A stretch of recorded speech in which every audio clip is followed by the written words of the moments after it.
Hey guys, welcome back to the channel. This is story about what if Naruto finds Uzumaki clan scrolls part 1. Before I start, please do support for more amazing content and comments for part 2. Do consider to subscribe my channel and share my video to your friends and check out the description as well. Let's start the video. What is it that you desire? Is it to be acknowledged? For everyone around you to praise your name and sing of your accomplishments for decades after your life comes to pass? Or is it to be powerful? To strike down any and all who stand in your way and oppose you? Maybe your desires are beyond mortality. Do you desire to be immortal not just in your ideas but to truly stand the ages? I just don't want to be forgotten. I don't want to be alone in this agonizing life where I have to fight for the right to breathe and live. If to hold any of that means I have to be powerful, and to be feared so much that none would dare cross me or my loved ones, then so be it. Interesting desire. I have not many who wish to be strong for others. My previous containers never needed me to protect them. They were always cocky and confident in their abilities that it was sickening to me how they would look down on others or down on me, for that matter. I guess with your childhood it would be of no surprise that you would not be like them. What will you do with me now, then?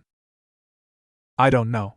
To tell you the truth, Kit, I've not been faced with a mortal that I have respect for since my father.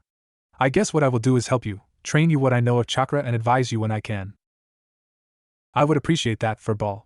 I just have one question. What is that? Can you tell me what you knew of my parents? Sure, Kit. Your parents, not the best of the mortals that I've ever met, but surely not the worst, were very famous within your village. Your father alone was Hokage, your idol to be exact. 5 years later.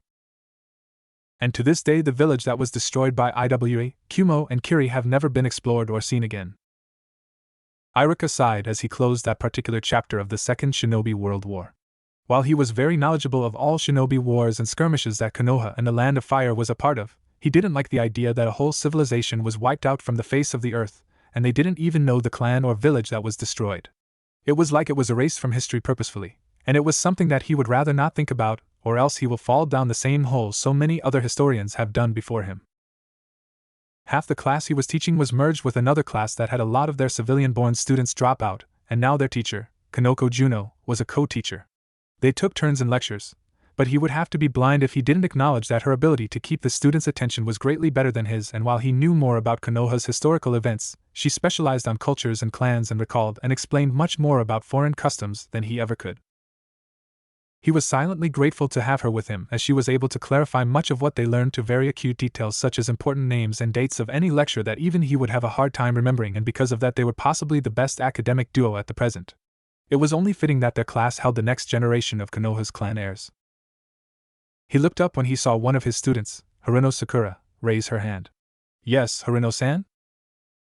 Why did it take 3 of the 5 ninja villages to destroy a single archipelago if the clan was outnumbered, Iruka-sensei? What made them so dangerous that they were completely destroyed?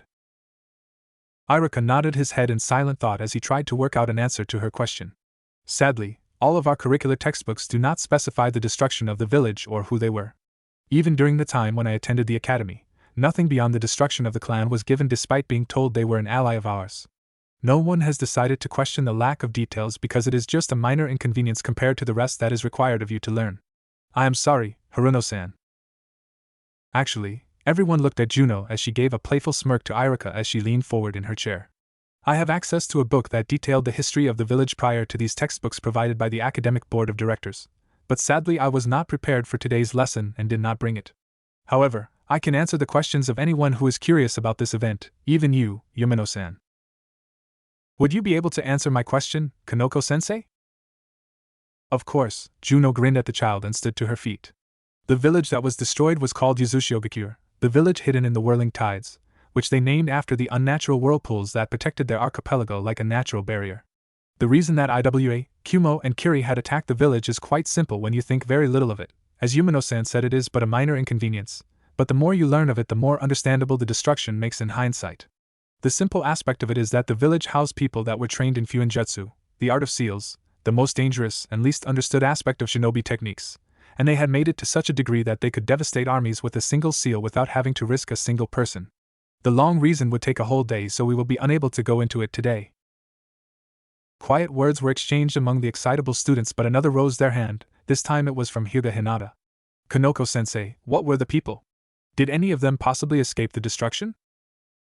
Kanoko grinned at her favorite student and nodded her head. Good question, Hyuga-chan. Yes, it has been documented by a small group of radical Konoha shinobi and Hai no Kuni historians. I guess you can say that the clan that lived in the archipelago have indeed survived in small groups and individuals across the elemental nations. Many have chosen to live in small villages away from shinobi and have hid since. Can anyone tell me the founding clans of our village? Nara-kun, can you answer for me? The sleepy Nara heir, Shikamaru, glanced from behind his folded arms before sighing and sat up. The founding clans of Konoha are the Senju and Uchiha clans, with other clans agreeing to support its formation. The supporting clans were the Aburame, Akimichi, Hyuga, Inuzuka, Nara, Sarutobi, and Yamanaka clans. Those like Hataki, Kurama, Shimura and others had formed from individuals and their families migrating after the initial formation. You are almost completely correct, Juno giggled at the baffled and shaken look of Shikamaru and the class. There was one who had helped the Senju and Uchiha form the basis and the idea of a cooperative hidden village, even acting as the mediator between the two hostile clans. The name of the village is actually derived from their clan name. Can anyone guess? It was silent as everyone looked at each other, but Juno watched as Shikamaru slowly came to his realization and his head snapped to the sleeping blonde boy next to him. With a grin, she clapped for the young child and everyone looked at her. Congratulations, Nara-kun, you found it out. Yes, one of the individuals who had inherently survived is attending our class, albeit very tiredly. The Uzumaki clan, the Masters of Seals and the Summoners of Ancients. What? Everyone's shout had woken the boy up, making him startle and look around in fright, preparing to run at the slightest of hints of danger, but he instead was met with the stares of his fellow students. What's everyone looking at me for? We were just talking about you, Naruto-kun, was Irika's response as he was staring in shock, glancing at Juno. Are you sure of this, Kanoko-senpai? Juno chuckled and nodded her head. The Uzumaki clan are one of the eldest clans ever recorded, even suggested to have been formed before even the Senju, Uchiha and Hyuga clans, but that has been very hard to prove with the lack of written evidence due to Uzumaki records being destroyed or stolen in the extermination. Naruto's eyes brightened when he realized what they were talking about. I didn't know we were talking about Uzushio. Why didn't anyone wake me up? This time even Juno was surprised at the shout of the child, as no one older than late 30s had even known of this clan anymore. The fact that the last Uzumaki within the village even knew of their heritage was a surprise to her, as Hiruzen had made sure that the village, let alone the boy, had no knowledge of his parentage. How do you know of your clan, Uzumaki-san? Naruto gave a sour look, crossing his arms and leaning back in frustration. Well, I did not know for certain that I was part of a clan at first. But some weird things had developed, and I got curious. But even when I asked Aji-chan, he would not tell me. I would have never found out if it were not for a group of traveling merchants that come through here every month. They knew of my clan, and they shared what they knew, and by what they knew I mean they had a whole set of books on the history of the clan that they kindly sold to me for a generous 5 ryo. While the explanation Naruto gave was no lie, it was also not the entire truth. He knew that he had a clan because Kyubi told him when telling him about his parents. The traveling merchants are actually former retainers of the Uzumaki clan that come through to make sure that he is taken care of because he is the sole survivor of the main Uzumaki line. Others are either too far off or are not true Uzumaki. The retainers also swore their loyalty to him as the new clan head and are set to repair Uzushio. Juno tilted her head in confusion but did not push on that line of topic. Would you like to share what you know then, Uzumaki-san? Naruto took a moment to think on the request, looking around the room to see everyone looking at him in surprise. Even Sasuke and Shikamaru were giving him their full attention. I'm going to assume you briefly explained why they were destroyed in the first place. The Uzumaki were not only Fuinjutsu experts, despite that being the main thing they were destroyed for. They also had very long lives, the average age of death for them being about 170 years old, and because of that they are also very durable and have been noted to withstand much more severe injuries and recover easily. On top of that, they also had a unique ability to heal themselves and others through the consumption of their chakra. This unique ability is also what made the teams of Uzushio-gakure even scarier than normal villagers. Back in their prime, Uzushio-gakure would have teams of 5, which is where we got the idea for genin cells. Uzushio teams included a jounin leader, 3 ninjutsu and genjutsu specialists, and the final member would be trained to use just kenjutsu and support fuinjutsu that would consume as little chakra as possible. This would conserve their chakra for the times needed to heal their teammates, and Uzumaki are noted for having highly potent chakra that grants extra abilities. They were also designated as the sensory agents of the team, but nearly all Uzumaki had the ability to sense chakra for a minimum of 2.5 miles. Naruto grinned as he looked up at Irika, asking him, I'm sure you're going to be proud of me when I say this, Irika-sensei. Everyone knows how the Kyuubi is the strongest of the Biju, and that specific Biju has always been part of Konoha's long history, correct? Getting nods from everyone, he laughed as he tried to contain his amusement of what he was going to tell them. Well, a Biju cannot be killed as it is an entity of pure and very powerful chakra. Even our beloved Shodai Hokage could not defeat him. However, many villages realize you could contain and even control the power granted by these tailed beasts, and Konoha was no different. Uzumaki-san, are you sure you want to share what you are about to share? Juno warned the 12-year-old boy. It may be common knowledge for the adults, but your class is forbidden to have learned it from their parents. Naruto looked at the woman and shook his head. If I'm going to be hated, then I want there to be a reason rather than be outcast just because some dumbass say so. As I was saying, the Biju can only be contained into children with undeveloped chakra because the power of a Biju will almost always kill an adult. The Kyuubi, especially, required a host with a strong body and will. Very few individuals can do so. However, it was my clan, because of their longevity, were the most ideal containers for the most powerful Biju like the Nanabi, the Hachibi, and the Kyuubi.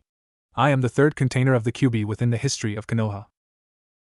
Looking at the class, he settled on a stare with Shikamaru, his best friend, who was silently and vigorously thinking about what he was hearing. My great-great-aunt was also a holder of the Kyuubi. She is also the grandmother of Tsunade Senju of the Sannin, Mito Uzumaki. She married the Shodai, and in her late 20s had to become the container after the Shodai and Madara's infamous battle. Then my mother, just a few years prior to the start of the Second Shinobi World War that would lead to the destruction of Uzushiogakure, was chosen. Hilariously enough, my mother also married one of our Hokage.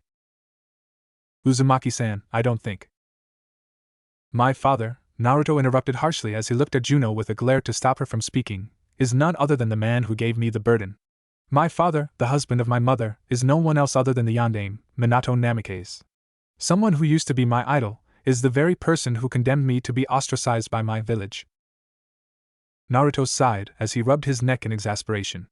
I have been condemned to this life, to protect the village against a being of incredible power, and I am feared and hated for it. Many civilians do not understand seals, so when they hear that Kyuubi was sealed into me, it sounded that I am the Biju given mortal form, which, mind you, could not be farther from the truth.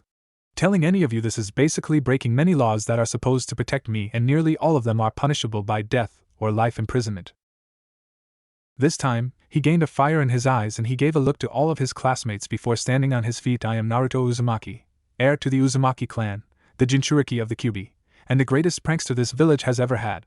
My goal is to bring back my clan and my home to prosperity, so be prepared to hear my name in the future because I will make myself greater than even Aji-chan. You better believe it! A few people began laughing at his ability to make the seriousness of the situation into a light-hearted promise of a lifetime, and Irika and Juno watched with proud smiles on their faces. Good speech, Kit, but you may have just given Hiruzen a headache with you blowing the lid on your knowledge of your heritage. It doesn't matter to me, furball, because I will bring back my clan and I will make them powerful once more. I can't wait for the harem. Wait. Harem? So you passed your test? Yup.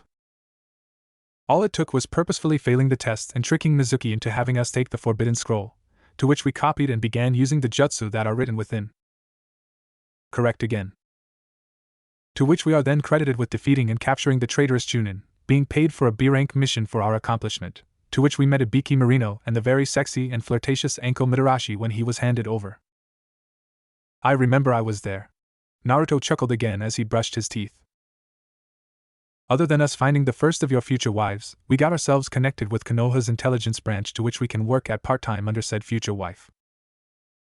Naruto rolled his eyes as he rinsed his mouth, taking a moment to spit into the sink. Yes, harem is growing and we have friends in high places. You done? Almost, Kyuubi chuckled as he continued, and now, while being a genin for a few months under Kakashi Hatake, a student of your father, today is the day you and Sasuke decided that you want a C rank out of the village for better experience. Of which, you will most definitely kill for the first time and actually be seen as responsible and mature enough to operate as true shinobi. Naruto waited a few moments. I am done, so you may answer. Yes, all of that is true. Naruto shook his head in amusement and finished getting dressed. He wore a black tank top over a short-sleeve mesh undershirt, black flexible, heat-resistant pants and black sandals. A very simple outfit as it prevented him from standing out any more than he already did now that the whole village found out that he was the son of the Yandame Hokage. He hated how none of them even acknowledged his mother, who was definitely on par if not better than Minato. Even his seals were only as good as they were because she helped him refine them, so he literally didn't tear himself apart using his famed flying thunder god technique. Another helpful consequence of his revelation was that he was able to be moved into his parents' home that they had locked up prior or shortly before their death trying to contain Kurama. After a bit of dusting and cleaning, he was able to make it livable and had spent much of his time looking over the books and scrolls his mother and father had kept from their career. He especially loved the Uzumaki Fuinjutsu, something he has been able to master after he did what the book suggested and tattooed them to his body so that it was easier to use in combat. Good thing about seal ink is that when applied to the body, it disappears whenever it is not being used. With all of his training, and sudden spike in skill with ninjutsu and fuinjutsu, he was very confident in his abilities as a shinobi and was ready for the moment the Chunin exams came around in 3 months. Grabbing his large scroll of seals and equipment, Naruto checked to make sure he had everything before opening his front door to leave, but before he could do so he was confronted by a familiar baby blue whirlpool mask. Uzumaki-sama, the man kneeled before him and pulled out a scroll and a picture. "These are what my team and I found." Naruto took the objects and glanced over the scroll before pocketing it and looking at the picture. It was taken from someone who was hiding, if the way the picture was taken was any indication, and there were only 2 individuals seen inside. One is a man with dark hair, wearing a scientist's lab coat, but anything was hard to see as his back was to the camera. The other, however, is the one who caught his attention. With red hair and dark eyes, it was the red swirl that was on her purple shirt that was slightly obscured by the man she was talking to. Where was this taken? I do not know the name of the island, but it is patrolled by fire civilians and a small group of Konoha shinobi. Naruto nodded and pocketed the photo. He knew where he could find out. "Thank you, continue in your search. I want you to also check in with Team Alpha and find out their progress. I will most likely not be in the village for a month or 2, so you will have to wait to inform me until then." "As you order, Uzumaki-sama," the man bowed once more before disappearing in a swirl of leaves. Continuing on his way, he tried to think about where he left his trail of thoughts before he was interrupted. Oh, right, his team. That was a bad time when he found out he was teamed up with Sasuke Uchiha and Sakura Haruno. Nothing against the Uchiha, but Naruto just did not like his lone wolf attitude and his condescending grunting whenever someone else tried to talk to him or tell him what he should do. Sakura, well, she was weak, she had no actual desire to be a kunoichi, and the only reason she stuck with the academy was because of her obsession with the last Uchiha. That and her father would be damned if she didn't become a kunoichi. He loved and praised the ninja profession, and has countlessly confessed that if he was ever needed he would rejoin the shinobi force and even give his life for his village. Their teacher, however, was very good at keeping them together and not at each other's throats constantly. Kakashi Hatake, the last of the Hatake clan and with no apparent interest to find a woman to continue the line ever since the death of his teammate Rin Noara died. He was very skilled, scary if Naruto was to be honest with himself, but it was no surprise as the man had learned under Minato during the Third Shinobi World War. On top of that, the man was also Anbu at some point, and was even the mentor of Itami Uchiha before the woman went rogue and killed her clan. Overall, he could complain all he wanted, but he realized that he got off lucky in the way of his team. He got an experienced sensei that would be able to teach them quite a lot, and his teammates at least showed potential to not be entirely terrible. It just took a while for him to get along with the Uchiha, but they found a kind of brotherly rivalry in their training, and he would have to be ignorant if he denied that it was working. Sighing from his thoughts, he caught sight of his team and that their sensei was also just arriving, still reading his book, but that was also to be expected. When they made it, he got an annoyed glance from Sasuke and an amused one from his sensei. "I see you are learning very well," Kakashi smiled as he spoke to the blonde. "Gotta pick up something from our time together, otherwise it may look like you're not doing your job," Naruto chuckled as he looked at the amused stare of the Jonin. "Anyway, we agreed that today we will be getting our first C rank and I wanted to make sure I had everything. And that we got a bit more sleep in instead of waiting for his lazy ass." "Too true." "Well, come my little genin, let's get our first C rank as Team Kakashi." "We never agreed to that name," both Naruto and Sasuke told the man at the same time, briefly sharing a look before continuing their walk to the mission office. Yeah, Sakura wanted to pitch in and truthfully, that's all she could manage. "Fine, how about Team Kakashi-sama is so fabulous and his genin will serve as pack mules if they argue with him again." Kakashi glanced back at his students as he opened the door, his eyes smiling at them. "That sounds better, right?" "The first one was better," was all Naruto answered as he entered the room and looked to see Hiruzen inside. "Hello, Aji-sama." "Hello, Naruto-kun, Team 7, Hiruzen smiled as he looked at the team. "D rank again?" Actually, Naruto spoke up, interrupting the old man, We had agreed that we are ready for a C rank outside of the village. I see. Hiruzen sat back as he took a few drags of his pipe. Do you agree with him, Kakashi-san? I do, Hokage-sama. Kakashi nodded his head without looking up from his perverted book. Hiruzen nodded his head and moved around a few scrolls before finding one. I have just the right one. Escort mission to Nami no Kuni, a small area to the south of Hai no Kuni. You will be protecting Tazuna, a bridge builder, as he finishes his bridge into the mainland. You should expect bandits. And where is our lovely client?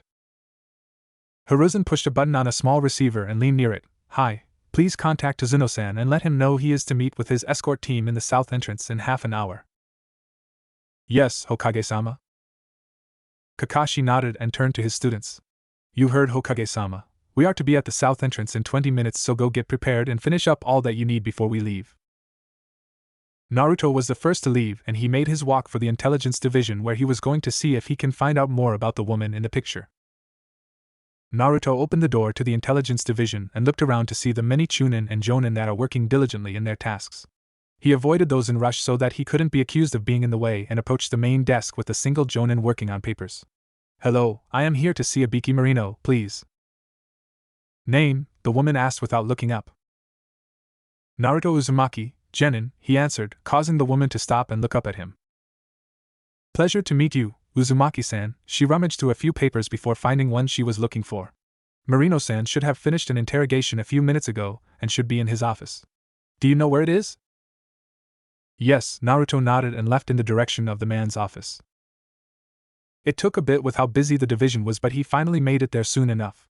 He gave a few knocks and waited a second before he could hear a gruff enter.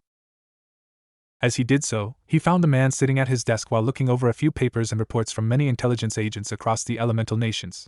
He had his bandana to the side, revealing the rest of the gruesome scars he received when captured by enemies. Good afternoon, Marino-san. Ah, Naruto-san, the man greeted, setting the paper he was reading on his desk. What brings you here? I need help finding someone, and I assumed that you would know how. Naruto pulled out the picture in his pouch and showed it to the man as he spoke. I am looking for the red-haired woman in the picture. Ibiki hummed in thought as he inspected the given photo. Do you know where it was taken? I only know it was on some kind of research island. The man nodded and set it down, writing a few notes. I can ask around the other divisions and see if they recognize it. It is clearly under our jurisdiction from what I can see of the scientists, but I do not know what it is. I will contact you as soon as I have an answer or not. Thank you, Marino-san, but I will be out of the village on a C rank for a month or two and won't be back until then. The man nodded. That will be fine, I will see you then. Naruto bowed in appreciation before leaving the office. Checking a clock on the wall, he saw he had at least 10 minutes before he was due to be at the entrance. It wouldn't hurt to be too early, at least it would give him a chance to look at the scroll that he was given. Kitsune-chan. Naruto turned to see Anko jump and embrace him in a suffocation by boobs hug that left him struggling to breathe. Hey Anko. Can't breathe. The woman grinned as she pulled away from him, pouting slightly when he gave an exaggerated deep breath. Ah, come on. I wear a mesh shirt for a reason. Naruto gave a light glare at the woman but was nonetheless amused by her antics.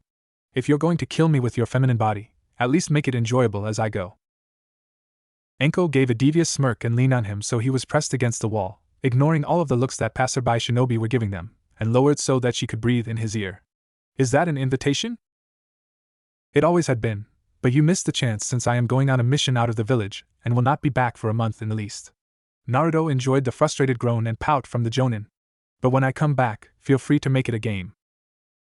Her eyes lit up as soon as he said that. You sure you want me to give me that much power? You won't be able to say no when you give me that freedom. Naruto chuckled as he decided to tease the woman and gave a long lick across her cheek before quickly slipping from her reach with a laugh. I think I'll enjoy it, Anko-chan. Hee, you're a devious one, Kit. Of course I am. And what makes it better is that she will only be able to think about that lick and the freedom I just gave her. The next 2 months are gonna drive her crazy. Oh yeah. As Naruto arrived at the south gate, he looked at his watch to see that there was still a few minutes of silence before the rest of his team would start arriving. Sitting down near the entrance but away from others so that they won't snoop on him, he pulled out the scroll and looked around before opening it. What he found inside was a list of names and places, but it was some of the surnames that told him what it was. Nagato Uzumaki, Amigakure. Karen Uzumaki, Kusagakure. Yumiko Su Kusagakure. Ryuchi Fuki Iwagakure. Shikaru Katu Kirigakure. Naruto stopped reading as he glanced up to see Sakura closing in on his spot from down the street. It's a list of names of surviving Uzumaki members or retainers. Naruto silently contemplated this newfound information as he stood up to see Sasuke and Sakura arriving, as well as Kakashi walking down the street with an older-looking man with glasses. Team, Kakashi gained the attention of his students. This is Tazuna, our client. What's with the children? I thought I paid for ninjas, not babies. Naruto raised an eyebrow at the man's shout and couldn't help but feel slightly annoyed, even if he can understand his reasons for how he acted. He did not like being called a child.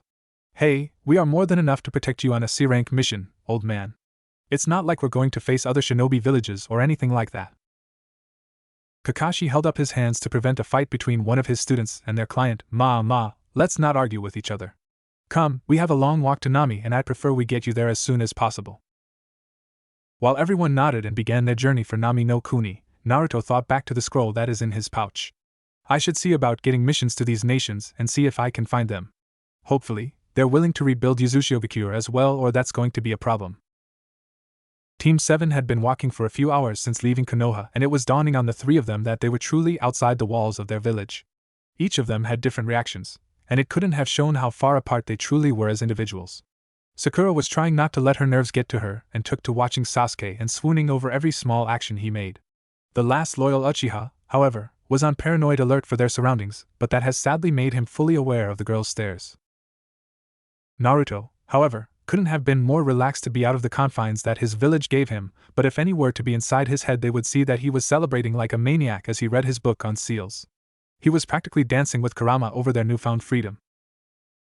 Kakashi, much like his blonde student, was reading his book, but to the trained eye, they could notice that he was glancing at his three students ever so occasionally as to keep an eye on them.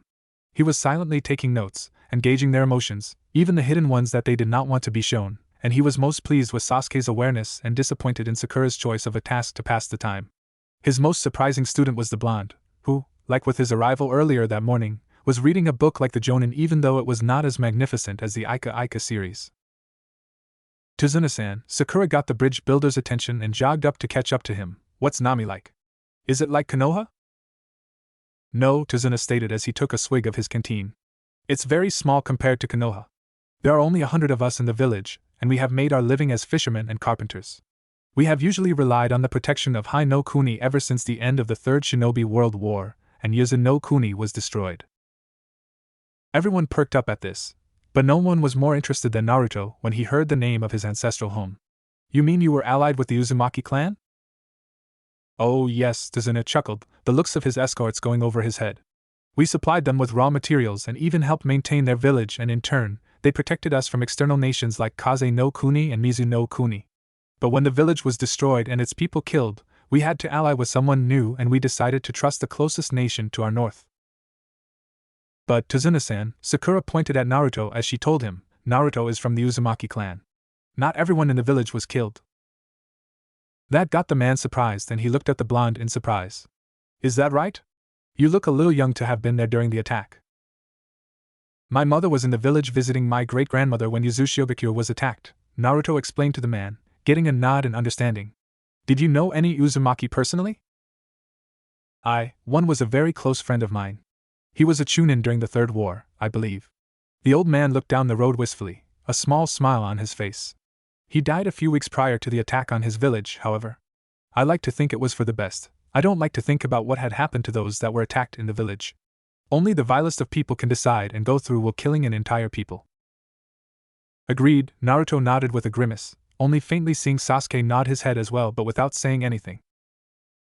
Are you skilled with Fuinjutsu as well? Very, Naruto chuckled as he briefly showed the cover of the book he was reading. As you can see, I am well within advanced Fuinjutsu methods as well as theory and application. It was hard at first trying to understand what most books are trying to explain, reason I realized is fragmented or completely false, and have only had luck by using complete working seals. It's like an innate nature to see the intricacies of seals and their capabilities. I am still far from being a master, but I guess you can say I'm like a skilled jonin with them. Tazuna grinned and moved past Sakura to get close to the blonde, his hand grasping his shoulder opposite of the old man, and gave a hearty laugh. I believe you and I can get a mutual benefit of equal satisfaction. My bridge, while as perfect as any other I have seen, is built in a very temperate area and as such is very likely to have heavy wear and tear. I want to avoid that, so what I want to ask of you is that you are to put some of those seals to protect the stone, and in return, I will give you a few things from your clan that I'm sure you would want back. Naruto raised his eyes in surprise. You have Uzumaki clan possessions? I told you I had an Uzumaki friend, didn't I? Tazuna crossed his arms and sighed.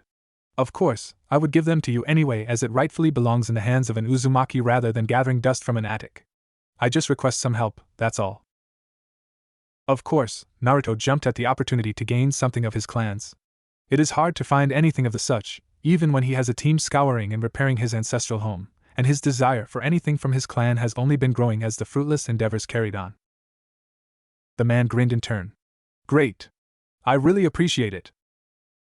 Naruto was going to answer when he felt his sixth sense going off and looked down the road. It was empty, save for 2 puddles of water. That's weird. Naruto slowed down, raising his hand to stop Tazuna as well. Call me crazy, but it hasn't rained in this area for a few weeks. Yes, so? Sakura gave the blonde an annoyed look as she planted her hands on her hips. Then why are there 2 puddles in the middle of the road? Everyone turned to stare at the said puddles.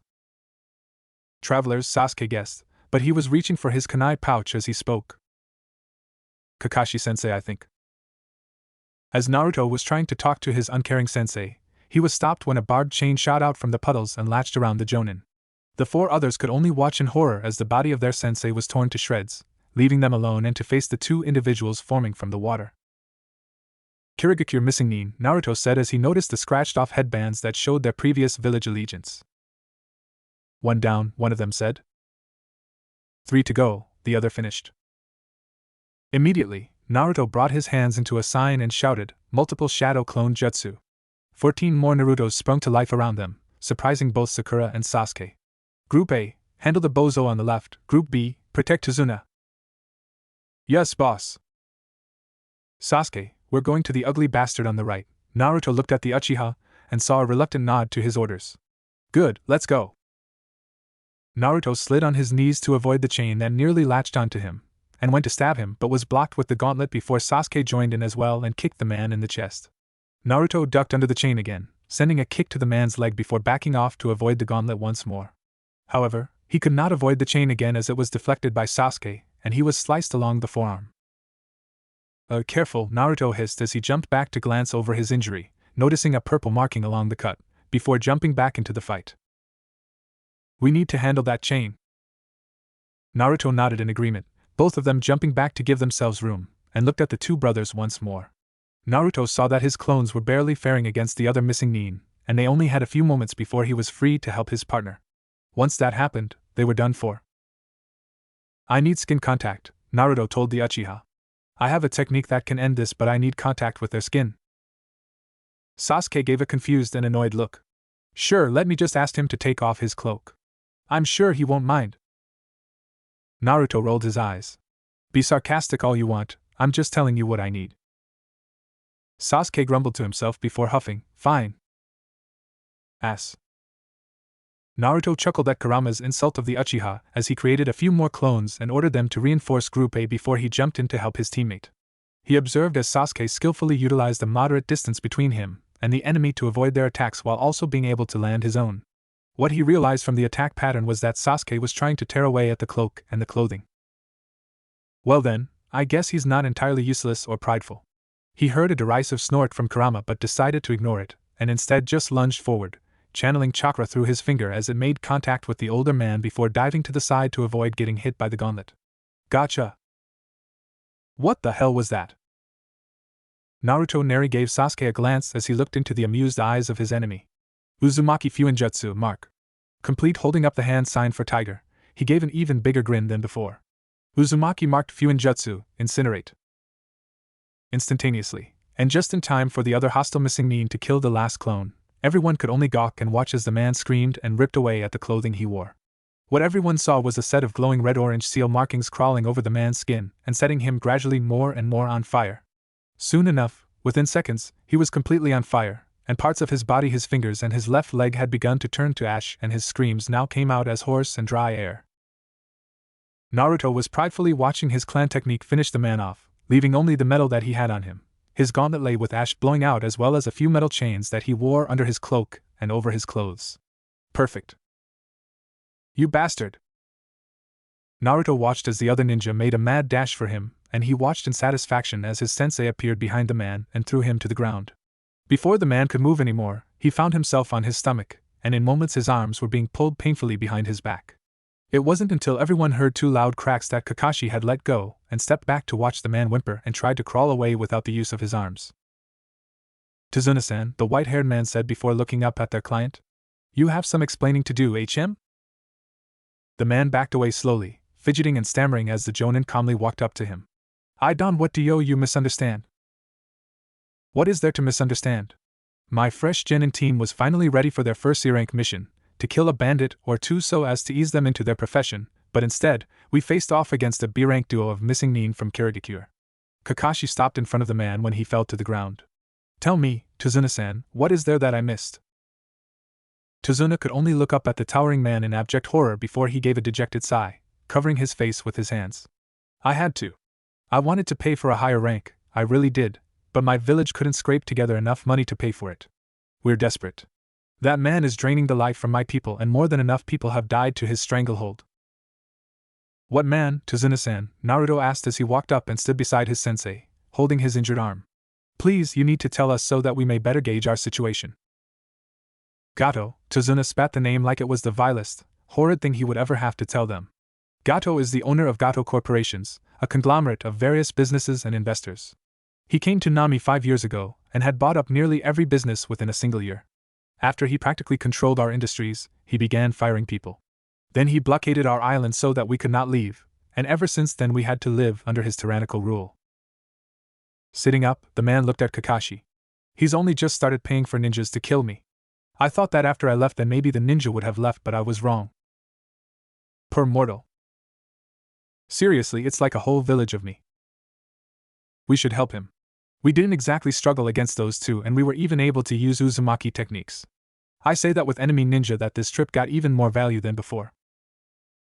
Naruto looked up to see what his sensei was thinking and was shocked to see the man contemplating abandoning the mission. Kakashi-sensei, I think that we should continue on. Sasuke and I were about to handle ourselves pretty well, so I think that we can handle this. I mean, Naruto grinned at the man, we are led by such a fearsome and experienced shinobi. I'm sure nothing will get past you, so there should be nothing to worry about. Kakashi gave his blonde student a very skeptical look, but Naruto could see the hint of amusement that seemed to sway the Jonin into caving into his persuasion. Alright, I will have faith in my students and agreed to continue. Only Sakura seemed horrified by the news, as Tazuna was relieved and gave his profound gratitude, and Sasuke smirked and stuck his chest out with pride. Let us continue. What about the survivor, sensei? Naruto pointed to the crawling Chunin. You said they are missing nin, that means that they have a bounty on their head, right? Kakashi rubbed his masked chin in thought, nodding his head to his student. They are the demon brothers. While one of them alone is only a Chunin in experience and abilities, their strength is really from their ability to work so well together that they have been noted to be defeating Jonins in 2 versus 1 matches. I believe their bounty together, dead or alive, is 70,000 Ryo. Well, if we catch them in cold, as I don't want to worry about keeping the last one alive throughout our mission, that's a 4-way split of 17,000 and a half. Naruto just waved to the man, giving a feigned look of sympathy. And look at him, he's suffering ever since we killed his brother and broke his arms. We should give him the mercy of ending the pain. I second that. Sasuke nodded his head, turning to look at his sensei. It would be better this way, and it would give us and Konoha a bit of infamy. Bounty hunting isn't exactly against shinobi principles, however little we have. But that would mean we have to kill him in cold blood.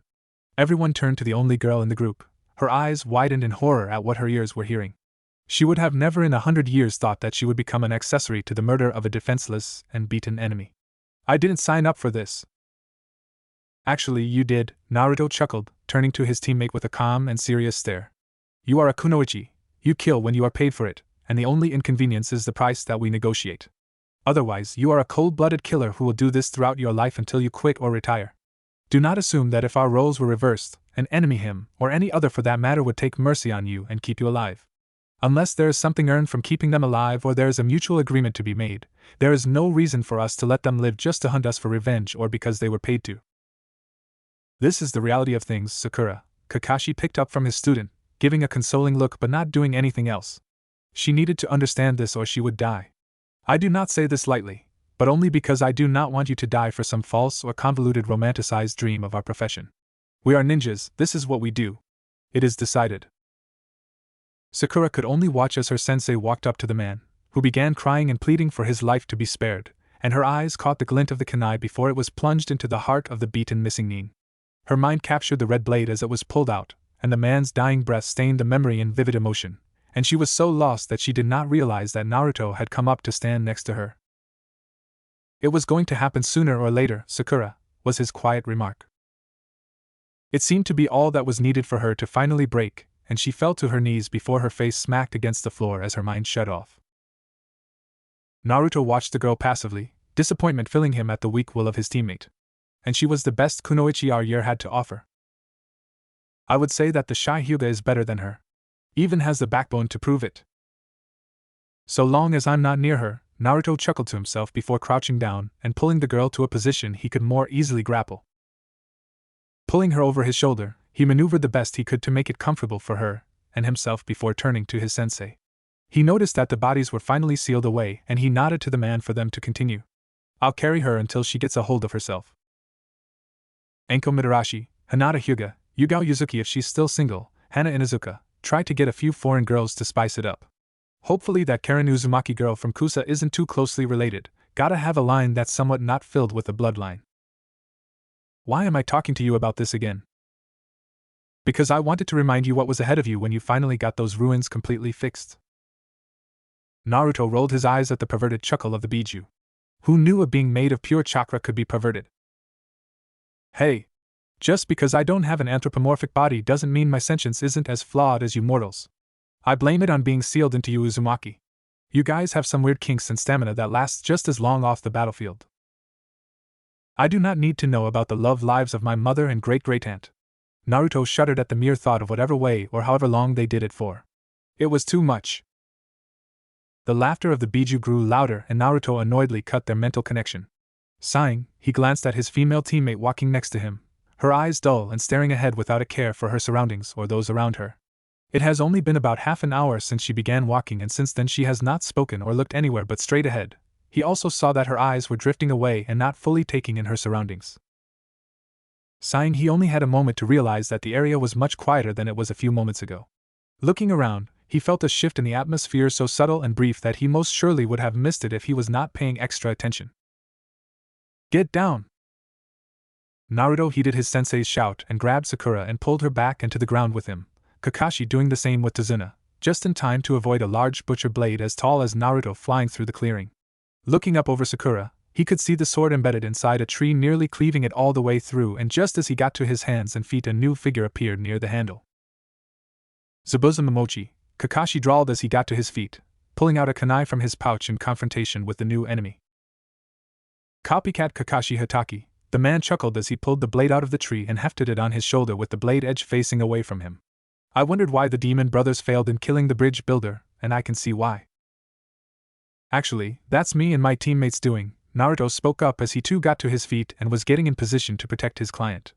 Sasuke had joined him and Sakura was slower to do so, shaking in fear of their enemy.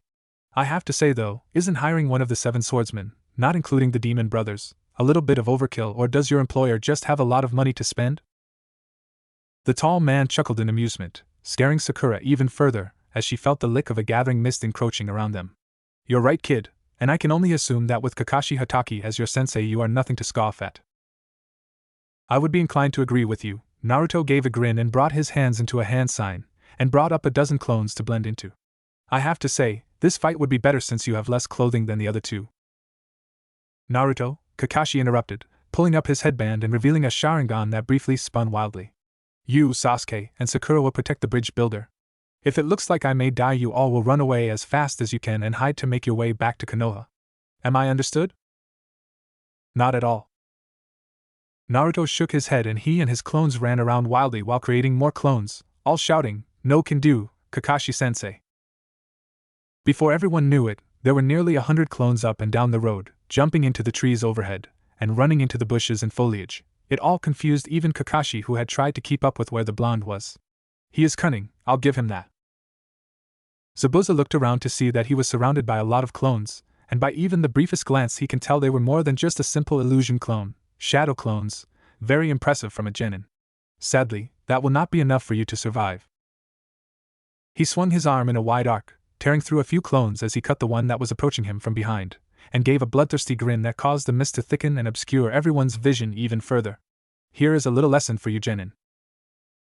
Everyone except Naruto looked around trying to find the man through the chakra-laced mist, but Naruto was paying attention to the man's attacks as his clones were killed one after the other. His clones were all trying to fight whenever they briefly saw the man, but his speed was incredible, and he blended in the fog as soon as he killed a clone or two that none were able to get skin contact so he can mark the man. Every Kurigakure shinobi is trained to use this technique, he began speaking again through the fog. The silent killing technique developed to imitate the island of Kiri where the mist is the thickest and we train our assassination skills.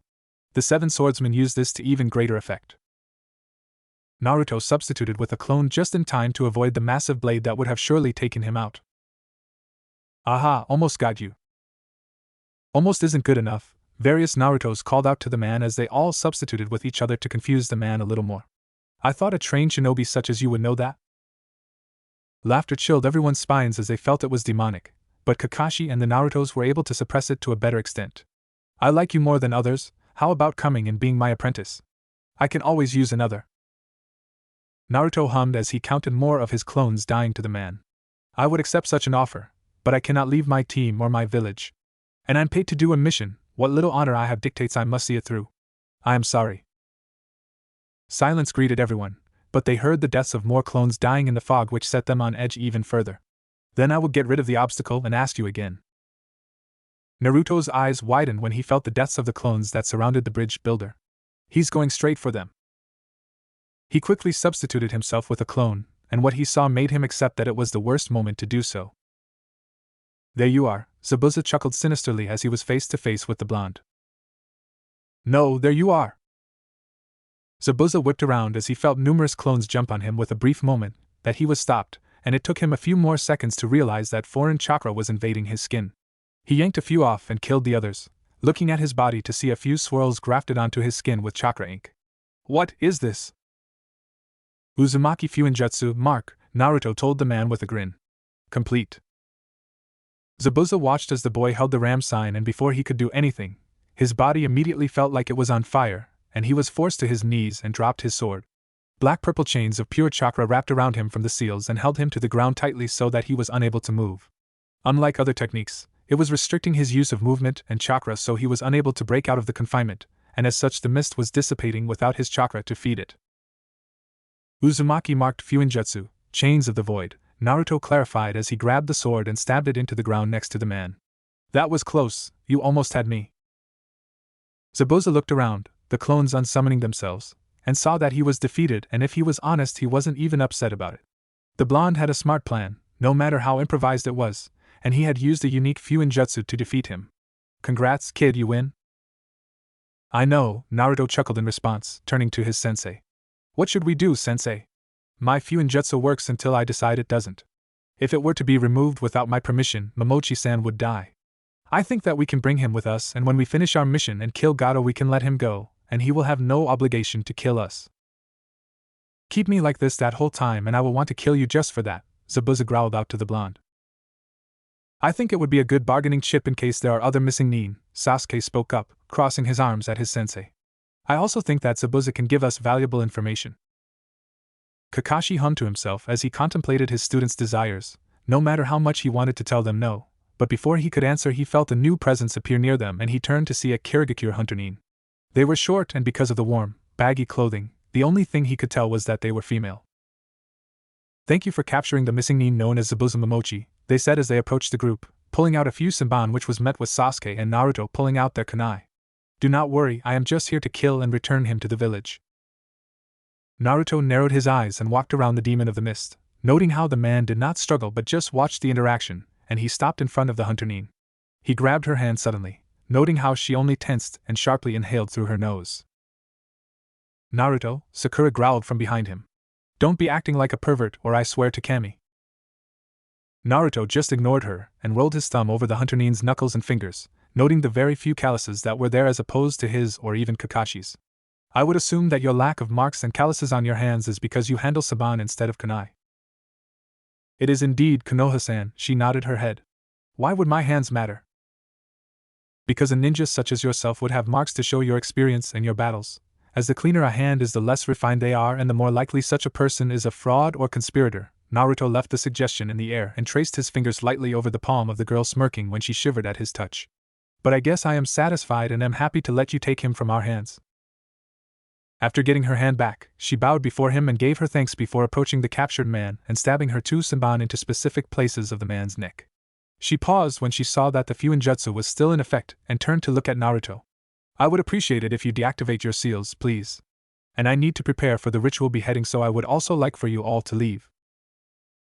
Naruto waved his hand, stopping his technique from working, and gave a small smirk before turning to his sensei. I guess we should continue on. Kakashi nodded his head in agreement. Yes, let's. The rest of the walk to the village was peaceful, thankfully, as it seems Gato thought hiring 3 missing nin would be enough to kill the bridge builder. It wasn't until they neared Tazuna's house that Naruto decided to speak up to his sensei and teammates. Zabuza Momochi is still alive. What? Naruto raised an eyebrow as he looked at his female teammate, who screamed in horror with their client, but he was glad she was out of the rut that she found herself in. Maybe she can finally find it in herself to take this more seriously, or critically think about quitting as a kunoichi.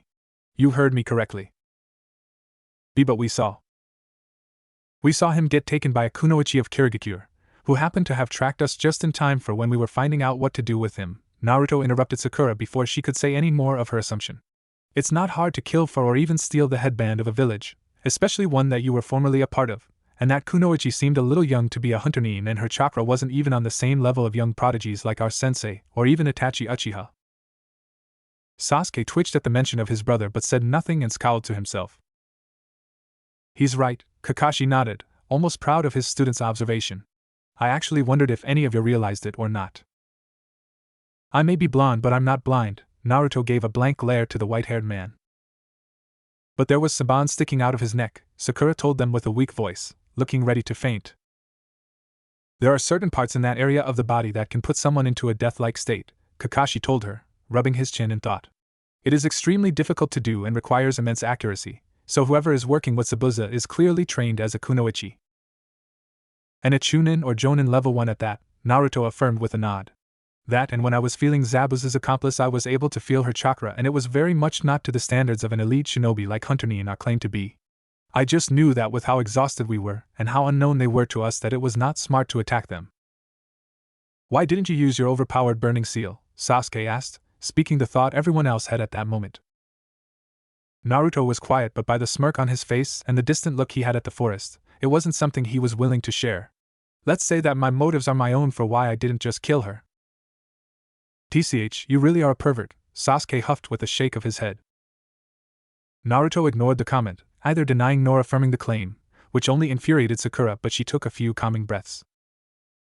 How much time do you think we have until Zabuza comes after us again? Sasuke asked Kakashi the million Ryo question that was on everyone's minds at that point.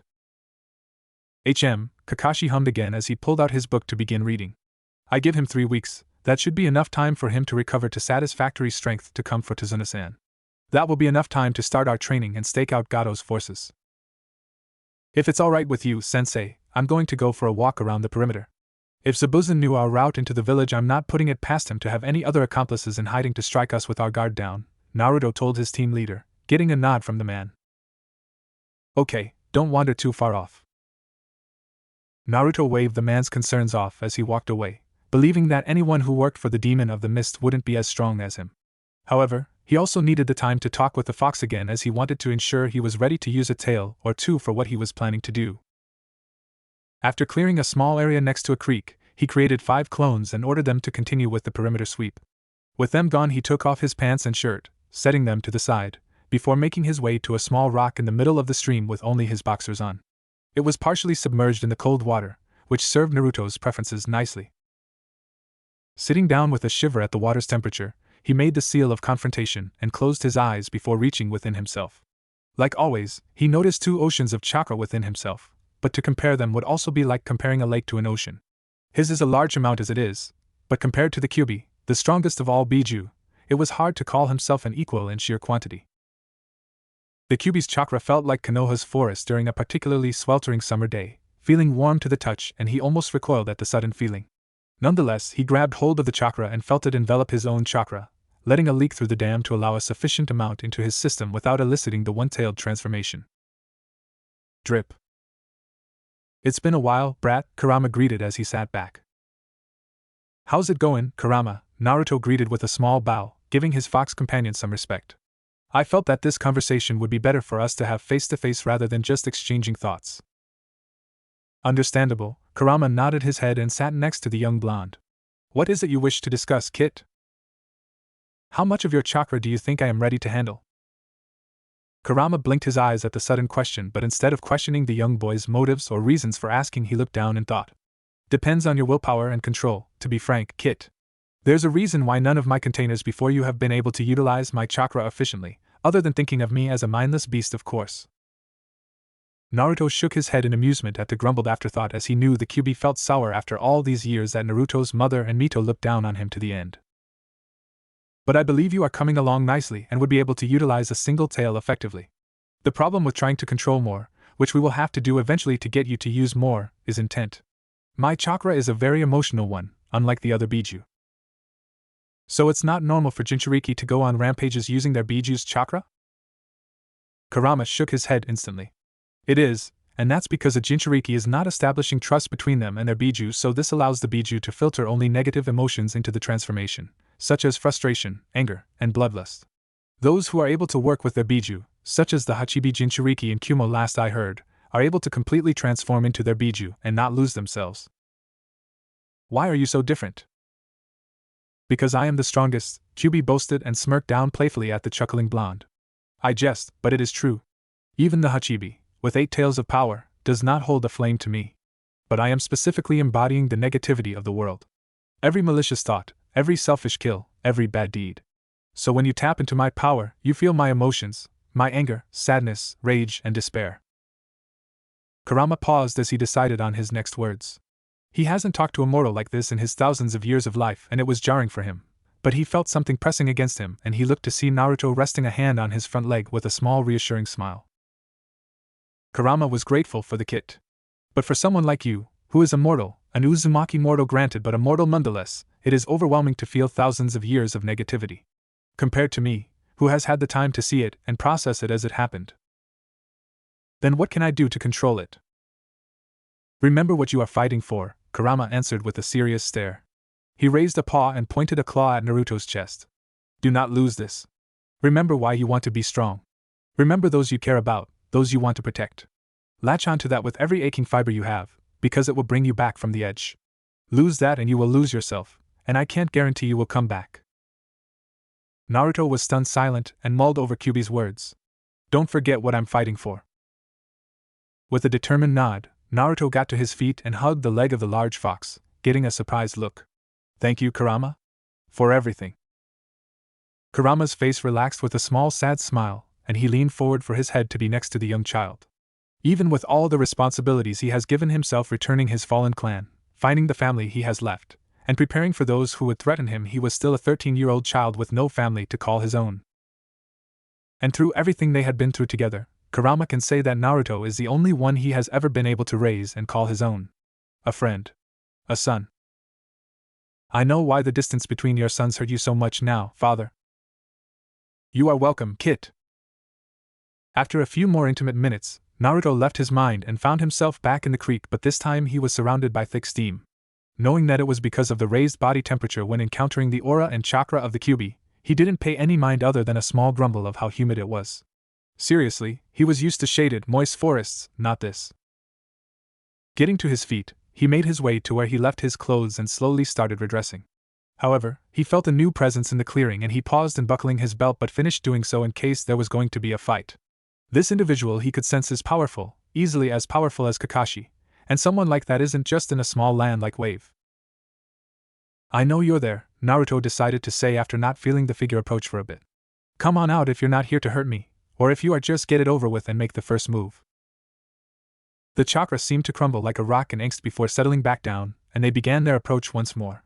Not completely lowering his guard, Naruto picked up his shirt and finished dressing before turning to see who had approached him. What he found gave him pause, and he had to fully take in the stranger's appearance. She has short black hair and black eyes, fair skin with no blemishes, and a small frown on her face. She wore a red shirt under a brown flak jacket, fishnet tights under a red skirt, and brown sandals. She has the headband for a wagakure, which confused Naruto further as to his knowledge. Iwa was not allowed to operate in any of the Land of Fire's lands or territory. That included Wave. What's your name? Naruto blinked at the girl's demand and raised an eyebrow. Last I checked, you are the one operating in Fireland, so it is I who should be asking you to state your name and business. TCH, the girl shifted into a more combat-ready stance as she regarded the blonde.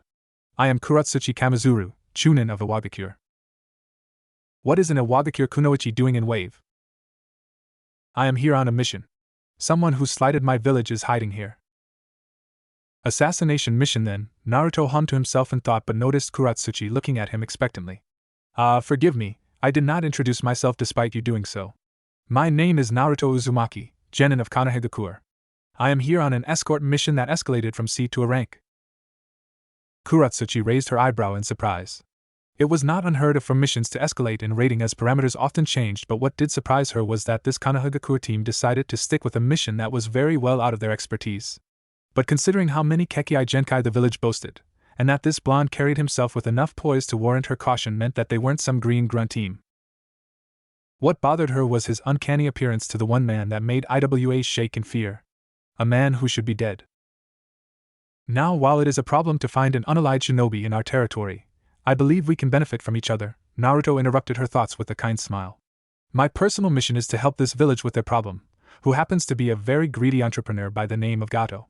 Me killing him will cause many problems in the wider world politics as he keeps plenty of influential people in his pocket, and I may find quite a few of them against me, but I believe that it is the price to pay to help these people. Kuratsuchi nodded her head in understanding, as she would do the same if the village was as bad as it sounded. Undue suffering made her upset and oftentimes very violent against the perpetrators. Now, my team ran into Kurigakure missing Nin, and I believe that if you are looking for a shinobi, then it is probable that they are hired by Gato if they are here. Kuratsuchi indeed was looking for a shinobi from her village. Someone who had been excommunicated following evidence that he was selling secrets to their neighbors. And you propose? Naruto chuckled and waved his hand off. Oh, while you are beautiful Kamizuru-chan, I am much too young to be getting married. Her face lit up like a cherry and she began angrily sputtering. Haha, I am just joking, Kamizuru-chan, Naruto laughed lightly, which seemed to make the girl angrier. What I propose is that we work together in scoping out the forces of Gato and plan out our offensive and taking down our respective targets. I help you and you help me, so to speak. Kuratsuchi stared at the blonde for a few moments, but a few warning bells were sounding in her head. There's more to your offer. Naruto's smile widened and he chuckled with a nod. Indeed. I want you to spare 2 of the ninjas hired by Gato. Zabuza Momochi and an accomplice working under him. They should be unable to do anything for 3 weeks after my team's fight with him, so we have time to plan and make our move. Kuratsuchi pursed her lips in thought. Being able to kill the demon of the mist and secure his sword for her village would bring her honor and plenty of prestige, but decided that out of respect for her temporary partner she would agree. Done. Awesome. Do you have anywhere to stay, or would you like to stay outside the building where my team is residing? I would rather the rest of your team not know I am here, Kuratsuchi suggested, prepared to be denied. It was much to ask a shinobi to keep details from their compatriots. All right, Naruto drawled with a hesitant look. So long as no one sees you and questions me about you, I will keep our meetings private. It is appreciated, Uzumaki-san. Naruto nodded and looked into the sky. It is getting dark. I should go meet back with my team. We can meet back here tomorrow, Kamizuru-chan, and if I can't slip from my team I will send a clone in my stead to let you know about a change in times. Despite her embarrassment at his choice of an affectionate honorific, she nodded her head in understanding. Okay, have a good night, Uzumaki-san. Naruto whistled as he approached Tazuna's house, gaining the memories of his patrol clones slowly until he knew of every nook and cranny within 100 or so yards of the client's family. It's mostly wooded, but closer to the shore of the ocean is a small fisherman's cabin that is currently uninhabited. It'll be a good place to get some fish with the supplies, and Naruto considered himself a pretty decent harpoon fisher, and since a lot of the wave inhabitants seemed to be starving, he planned on making a lot of fish soup for them to eat. It's not a lot, but Naruto planned to rob one of the food warehouses owned by Gato to give to the people as well. If asked about it, he will just say it's to test the response of his hired thugs or something like that. It's not a complete lie, but it's never going to be the sole reason. And if any approach him aggressively while handing out food, well, let's say that self-defense due to reasonable evaluation of a threat to one's life is a very legal act. And if the problem is ever brought up to the Hokage or Fire Daimyo, they will side with their shinobi over a few bandit deaths. Approaching the house, Naruto saw that Kakashi was waiting outside on a chair while reading his porn. You gotta admit, it's decent literature. Naruto shook his head and rolled his eyes at the comment of Kurama. Of course, you would think so. Kakashi looked up at Naruto and lowered his book. The area is secured, and I didn't get back earlier because I had a conversation with the old fox. Kakashi nodded his head but seemed to watch Naruto as if expecting more. Anything else interesting? What do you mean? Naruto prodded as he wasn't completely sure if his sensei was asking what he thinks he was asking. Meet anyone, like another shinobi? Naruto nodded his head in understanding. How would you tell that someone is trained? Could have just been someone born gifted. Naruto, Kakashi interrupted the boy with an exasperated stare. Give me some credit and be honest. I can't tell you everything, but they're not hostile, and as far as I have learned their objective aligns with ours. Naruto looked back at his sensei. Trust me, Kakashi-sensei. If anything happens, I will take full consequences. They do not know where we are, and I will make sure they don't find out. Kakashi just sighed. Why did he trust the blonde so much? Looking at the tattoo on the blonde's arm, a horned dragon head with the Uzumaki spiral above it with 10 connecting lines, he remembered the kid's trump card. His family's companions. Good morning, Kamizura-chan, Naruto greeted the kunoichi with a bright smile. Hello, Uzumaki-san, she greeted back neutrally, already having gotten used to the boy's use of affection over the last week. What is our plan for today?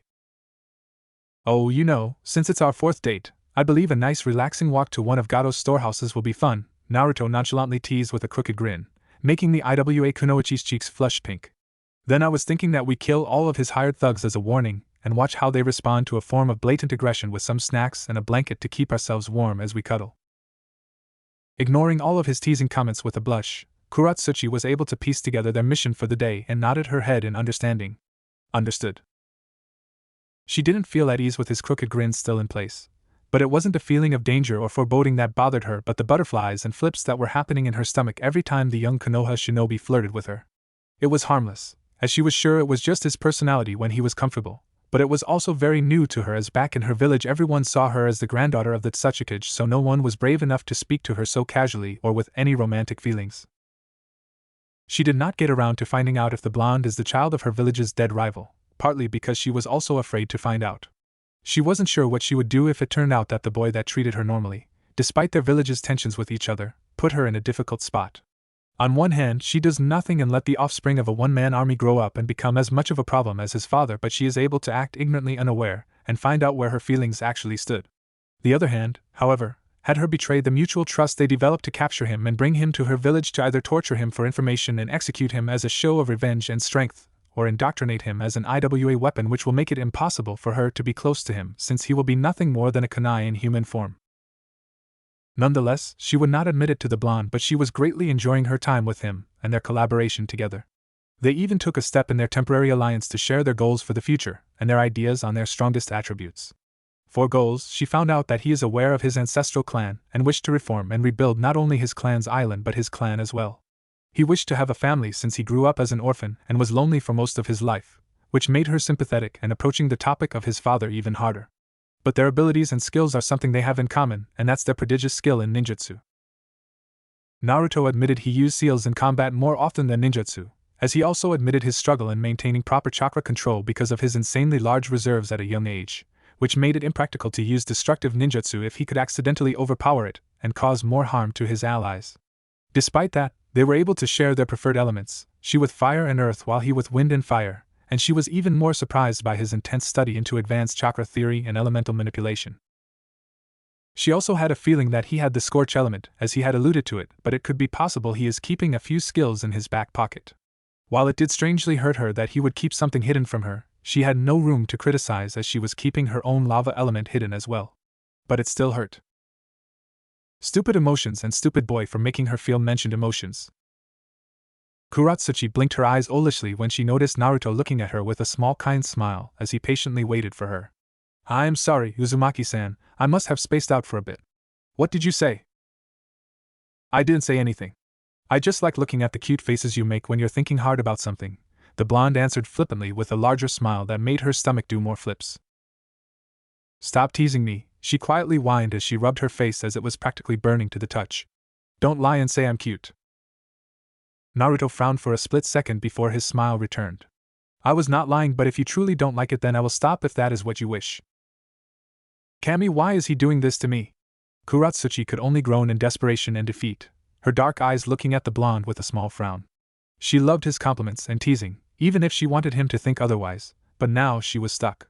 She sticks with her refusal and he stops teasing her, or she cracks and admits that he is breaking her down little by little with every teasing grin and innocent compliment.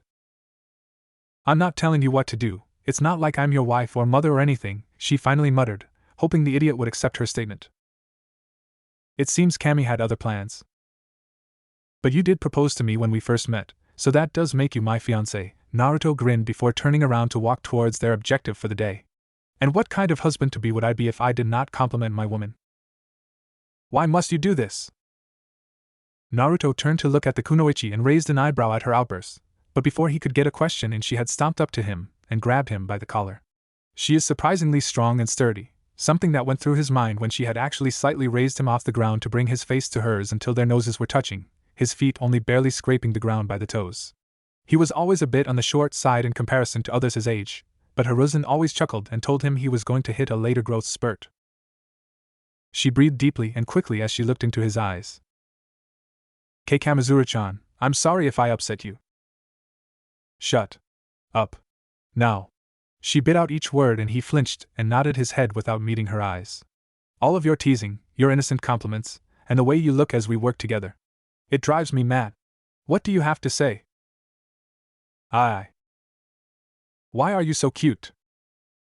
Naruto flinched, and it took him a few moments before his brain processed what his ears heard, and his eyes widened before looking up at the foreign kunoichi in surprise. Her dark eyes were narrowed, but he could see and feel the emotion burning underneath. Love. A burning desire. For him. I do not understand, Kamizura-chan. Kuratsuchi growled in the back of her throat, and a look of frustration crossed her face before she yanked him up, and with a yelp the blonde had his lips against hers and she held him close to her body. Her fists left his collar and traveled to his neck that gently grasped his neck with the slightest bit of pressure, but that did not stop her fierce kiss as she leaned forward to follow him when he was let down to fully stand on his own. He gasped suddenly when she used a fingernail to lightly scratch his sensitive cheek, and she capitalized that moment to slip her tongue into his. He never had a kiss before, let alone something this intense, and his inexperience caused a bit of drool to travel down the side of his mouth before she pulled away slightly to take deep breaths. I hate how much you wormed your way into my heart, Uzumaki-ase Naruto-kun, Kuratsuchi breathed in his scent, nuzzling her face against his as she gently traced a fingernail across his whispered face. Forbidden love, almost as if it was written by your village's perverted sannin, but you make me feel normal. I feel like a genuine woman with you, and it hurts that it comes from someone in a rival village. Naruto gasped and moaned when he felt her hand squeeze just a tad bit more on his neck, and she hovered her other hand against his body with faster breaths.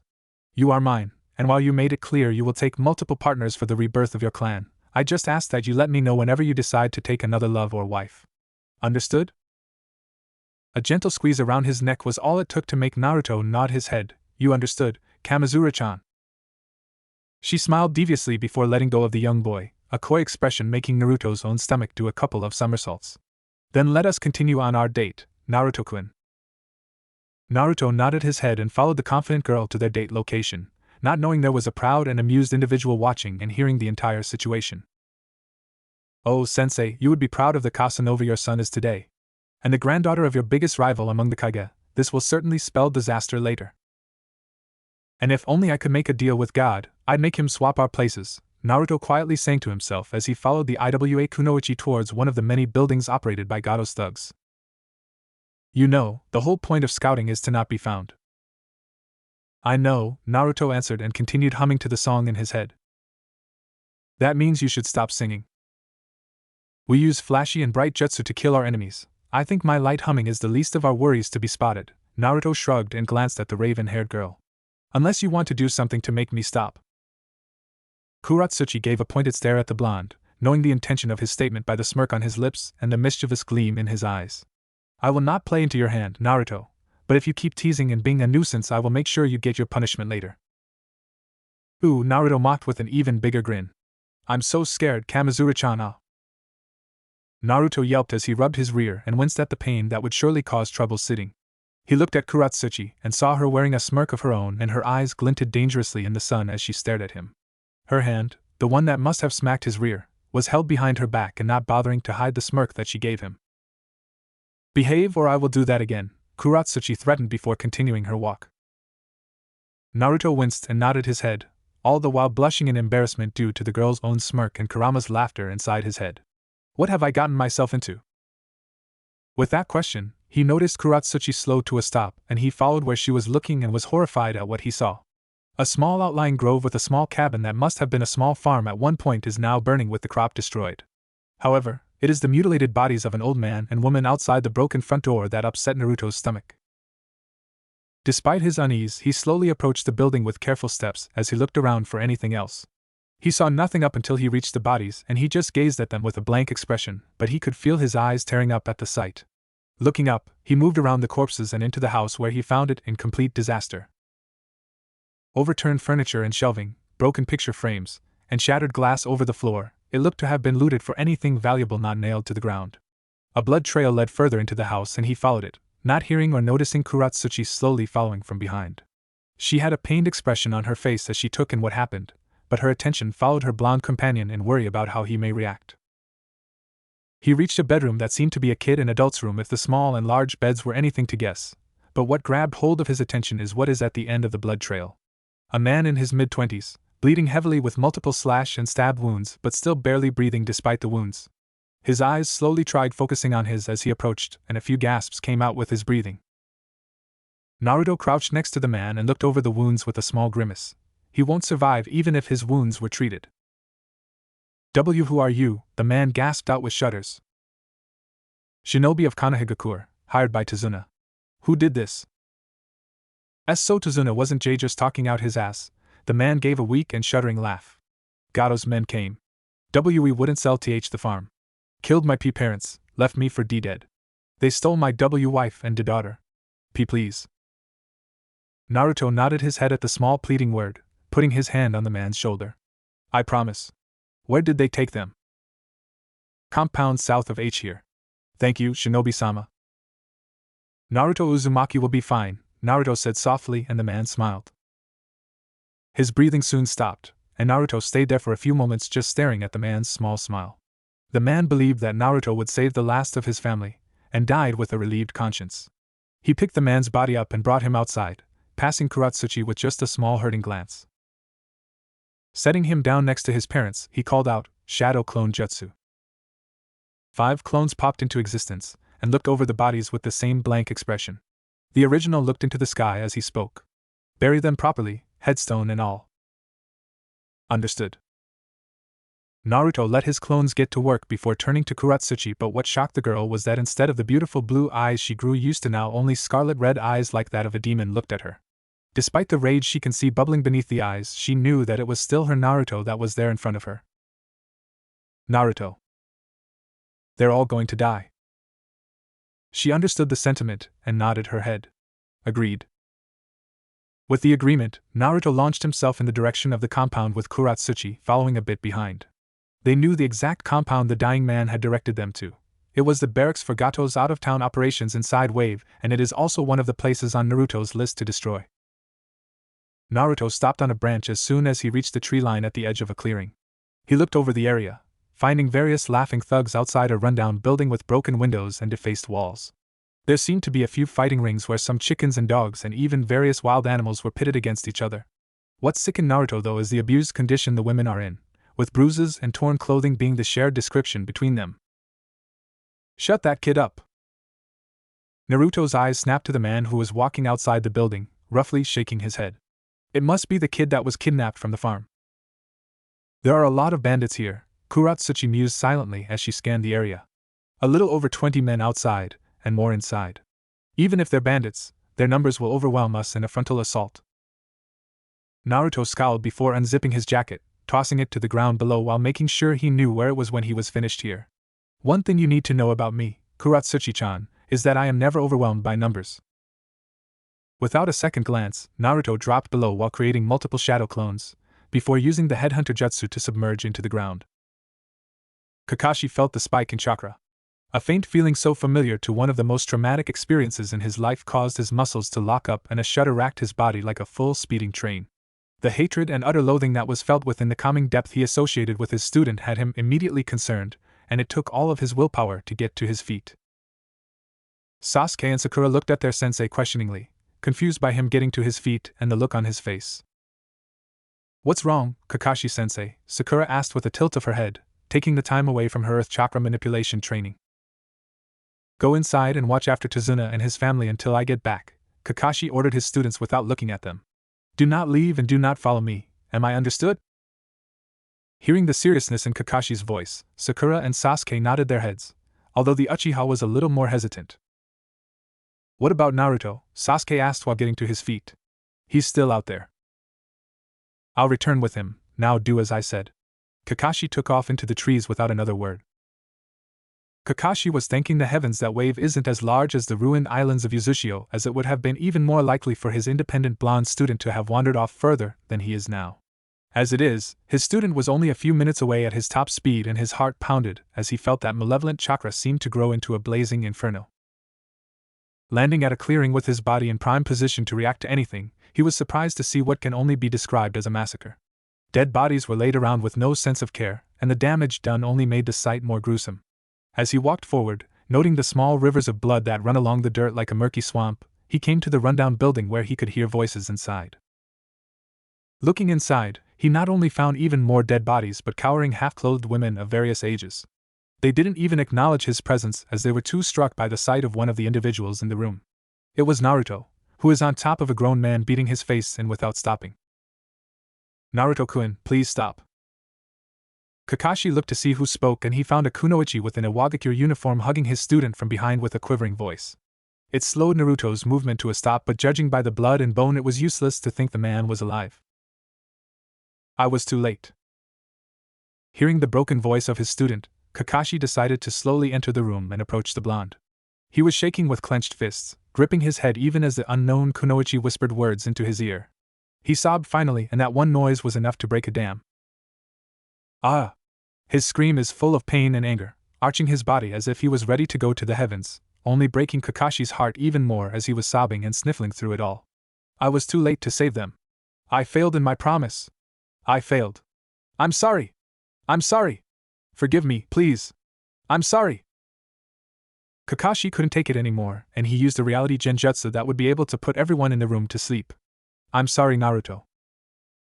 Naruto shot up with a wide gaze, looking around the room he was in with lightning-fast analysis before relaxing when he realized that it was his shared room with Sasuke and Kakashi. He doesn't know how long he had been asleep, but it was bright out, so it is either only an hour or it is an entire day. It was weird for him to be asleep with no ability to contact Kurama or to influence his dreams as he usually could. The door opened and Kakashi walked in, his lone eye finding Naruto's. There seemed to be a big weight released from his posture, and he moved inside and sat down near the blonde jinchuriki. It was silent as neither looked at the other, but thankfully it was Kakashi that broke the silence. "Do you want to talk about it?" Naruto glanced to see Kakashi now looking at him with a soft and understanding gaze. He just shrugged, leaning his head back against the wall. "I'm over it now. There's nothing I can change anymore." "That may be true, but it is still good to talk about these things." "What would you like me to say?" "I wish I could have been there faster, that I was stronger, that I knew some dark jutsu that can reverse the innocent deaths that I could not prevent." Naruto scoffed and looked at his sensei without moving his head from the wall. "I'm not insane or gullible. I understand that this is our world, that no matter how strong I can be it would not matter as I cannot save everyone. I'm not the Rikuta Sennin. I'm not a godlike being." Kakashi nodded his head and leaned his head back with closed eyes, feeling his duty as sensei to get his student to open up about the experience. "Explain the train of events to me. Whose promise did you fail?" Naruto grimaced but knew that Kakashi won't let him go until he was satisfied, so with a sigh he decided to answer the man. "My partner." He stopped immediately as he realized that Kuratsuchi was with him when his sensei found them. "The kunoichi is fine, she's resting in Sakura's room," Kakashi informed him. Naruto sighed in relief with a grateful nod. "Thank you, Kakashi-sensei. As I was saying, my partner and I were going to scout out a food warehouse and possibly steal it all to give to the starving villagers, after interrogating any mercenaries we captured. However, we came across a small outlying farm and we found it burning with 3 dead bodies, an older couple, and the lone survivor, a husband and father. Naruto gave a shaky sigh as he ran a hand through his hair, looking down at the floorboard. His wife and daughter were taken by the thugs, and he died after he asked for me to save them, and I accepted. When we arrived, I thought that we had enough time to save them. Kakashi noticed a pause and looked at his student to see him squeezing his eyes shut and clenching his fists against his pants. What did you see? They butchered the little girl, Naruto growled, and a few tears fell down his cheeks before he wiped his face angrily. The woman was beaten so badly as they raped her that she couldn't recognize the world around her. She was broken, sensei, and no amount of medical jutsu would fix her. What do you do for her then? Naruto slammed his fist into the wall, creating a hole to reveal the outside from his strength. I lost it, Kakashi. I've been learning how to control Kyuubi's power, to manage my rage and hatred so I don't lose myself to the power. But seeing that little girl and her mother like that, I couldn't hold myself back. I butchered them like animals. Kakashi nodded his head so far. His student is working through the emotions, and it meant living through his actions posthumously no matter how tragic it was. Minato was there for him when he was in Naruto's situation, and he will return the kindness in turn. What did you do? I didn't even let them die quickly, Naruto said without hesitation, his blue eyes now orange as he seemed to grin at the memories of what he did. It quickly turned to a scowl as he remembered why he did it. No death was merciful, sensei. I made sure that each bastard lived through what I did. I cut off their dicks, I cut them open like lab rats, and pulled out their entrails. I made a guy eat another man's heart, sensei. The last man I wanted to finish especially painfully, Naruto spoke slowly and deeply as if he was living the moment again. I used my kunai to pin him to the floor by his palms before straddling him, and then snapped every single finger. I made sure that everything he felt is real and so much more than anything he could have done to that woman. I enjoyed his screams and his pleas for me to have mercy on him. I enjoyed it as he cried and begged for any of the women he raped and assaulted to help him, and I especially enjoyed it as I beat his head in. Naruto turned quiet as he leaned his head back against the wall, and his orange eyes looked at the ceiling. I didn't stop even when he was no longer begging for mercy. I sure as hell didn't stop when he was no longer breathing. I kept going. Every punch got easier. Every punch just made this noise as the mush that was his head couldn't even be recognized as human anymore. I heard Kuratsuchi-chan towards the end, but it didn't register until she was crying and holding me. Naruto breathed slowly and closed his eyes as a few more tears fell down his cheeks. I pride myself on upholding my promises, sensei. If I am to be anything, I want people to know me as someone who keeps to his word. Without that, I am nothing as a shinobi or a person. He met Kakashi's eyes and he seemed to be begging for assurance from the older man. I am a man of my word, and I couldn't do that for a dying man, sensei. I had failed my first promise, and it was for someone who deserved it the most. He deserved to go through heaven knowing he trusted the right person. I couldn't fulfill that. Kakashi was silent as he watched his student cry over something others would find an inconsequential mistake. For most shinobi, failing a promise, especially a promise to a dead or dying person, is merely a minor inconvenience, but it wasn't something they lost themselves to. But for Naruto, his word meant everything because he had grown up with everyone doubting him and his potential until he one day let loose that he is the Yandame's son. I can understand how you feel, Naruto, he started quietly but loud enough for him to hear. I can't understand exactly what you went through or how you feel, but I know your type of pain and regret. I've made many of those in my life. To my comrades and to those I was to protect. But you have to understand that this is only the first of many mistakes, and it sure won't be the last. What you can do is learn from this, as everyone else does. You know this is how our world is, that we are at the front of seeing how truly cruel our world can be. What any of us can do is better prepare for the future. Naruto nodded his head as he stared at the floor, lost in his own thoughts. Kakashi sighed but knew his student needed some time to think, so he got up and headed to leave. He stopped at the door, however, and turned to the blonde. Oh, also, I'm not going to tell you who you make friends with or who you fall in love with, but I can only caution certain villages or individuals who would kill you due to your father's deeds in the Third Shinobi War. Naruto glanced up at his teacher in confusion, but the man was already closing the door. He didn't understand why his sensei was getting at him with his statement, but he wanted to see Kuratsuchi and apologize for her seeing him like that. I hope she isn't afraid of me now. Naruto knocked on the door before entering, finding Kuratsuchi laying on a cot that must have been Sakura's before they arrived with Kakashi. She was still asleep it seems, so he slowly walked over and sat down beside her. He slowly stroked her short black hair and focused on her peaceful face now instead of her cries from yesterday. I'm sorry you had to see me like that, Kamizuru-chan, Naruto said to himself since she was still asleep. There's nothing to be sorry for. Kuratsuchi opened her eyes and looked up at Naruto with a sad smile. She grabbed his hand that stopped stroking her head as he seemed too surprised to do anything, and she brought his hand to her lips and gave a kiss to his knuckles. I understand that you were upset, and I'm not afraid of you for it. I'm sorry that you had to experience something as horrible as that. I would have been better prepared if I knew. I thought you already had experienced some things due to how you acted on our patrols, and I'm sorry for not being able to help you. Naruto laid down, and he rested his head in her embrace, wrapping his arms around her and holding her close as she stroked her fingers through his hair. They were quiet as they just held each other, but Naruto could feel a slight tension in her body as if she were prepared for anyone to attack her. You can trust my team, Kuro-chan. My sensei is tolerant of you resting here, but I'm sure he's keeping a watch since you are a kunoichi of an unallied nation. Kuratsuchi scoffed lightly to herself, but she held Naruto closer as if she would be forced away at any moment. As if I would leave you after that. Naruto chuckled into her neck and gave her a kiss before looking into her eyes. I appreciate it, Kuro-chan. Kuratsuchi hummed with a small smile before she slowly began to frown and her eyes unfocused from his own. He tilted his head in confusion before sitting up in concern and was about to ask if she was okay when she spoke. Who are your parents, Naruto-kun? Naruto paused as he looked back at her, and he hesitated to tell her, fearing what she will do when she learns what his heritage is. He's not an idiot. He knows that the current Tsuchikage is of the Kamizura clan and that he had a particular dislike for his father's singular brutal act in the Third Shinobi War. He's also not justifying Minato's actions, as it was an atrocious massacre of life whether they are an enemy or not, but it was also a very smart move to save the life of those he fought with.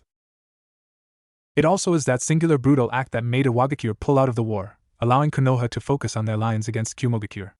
A brutal act that would later save the lives of many allies. Naruto sighed and slumped his shoulders, giving Kuratsuchi time to sit up on her knees.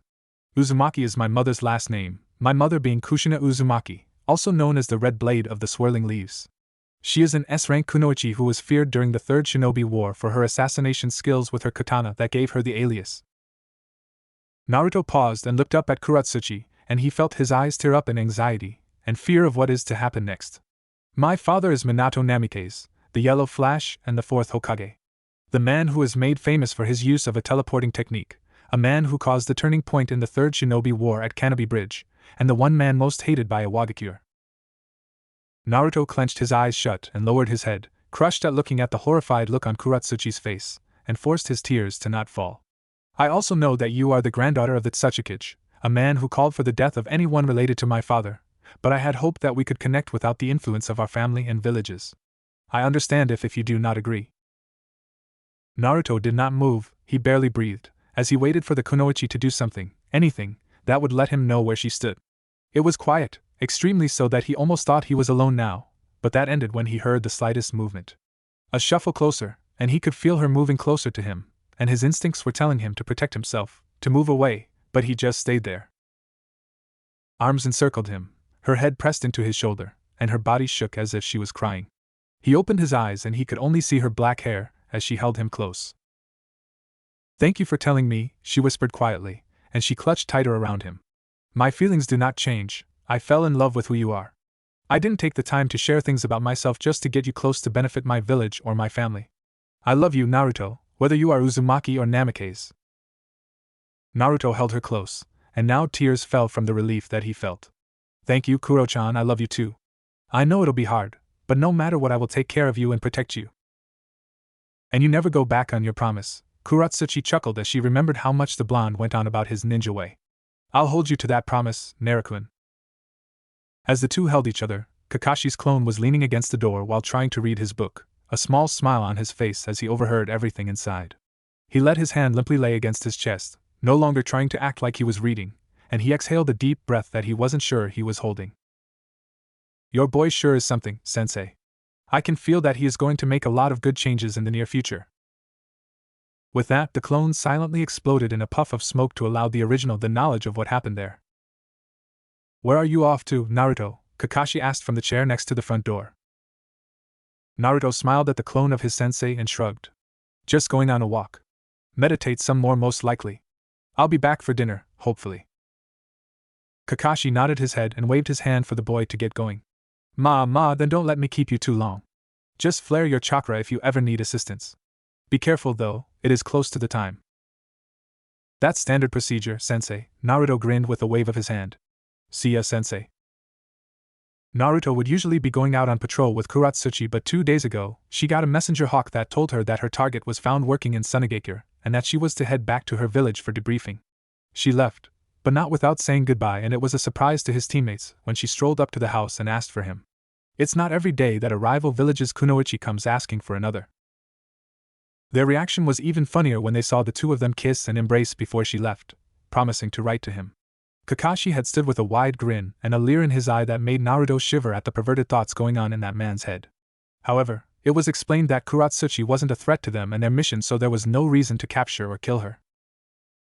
Instead, Naruto has been training his self-control of Kyuubi's chakra in and trying to balance the extreme power. More than once he almost dried out the lake and burned down the nearby forest. It was even funnier when Sakura came running back to the house trying to tell Kakashi that there was some kind of battle or disaster where he was training. When they all went to see what she was talking about, Kakashi's pointed stare was hilarious to the blonde. It only made his teammates warier when he was asked if he was responsible, and he answered honestly. Sasuke looks at him with even more envy and a small amount of respect, while Sakura looked at him with caution and fear as if he was some kind of dangerous animal. With the transformation, you are technically an animal. Naruto rolled his eyes. You said I looked normal. For a jinchuriki, yes, you were as normal as they come. Naruto shook his head at the Biju's cackle and grumbled about mean old beasts and the reinforcement of a certain nickname. Naruto stopped in the clearing, pulled from his musings when he caught the scent of something new in his area. It's feminine, a flowery herbal smell that is mixed with a sweet underlying scent of a human female. Considering Sakura did not smell of flowers and herbs, and that she will no longer come around this area ever since she found it last time, and Kuratsuchi smelled of earth and ash and had left for Iwagakure, he was on guard immediately.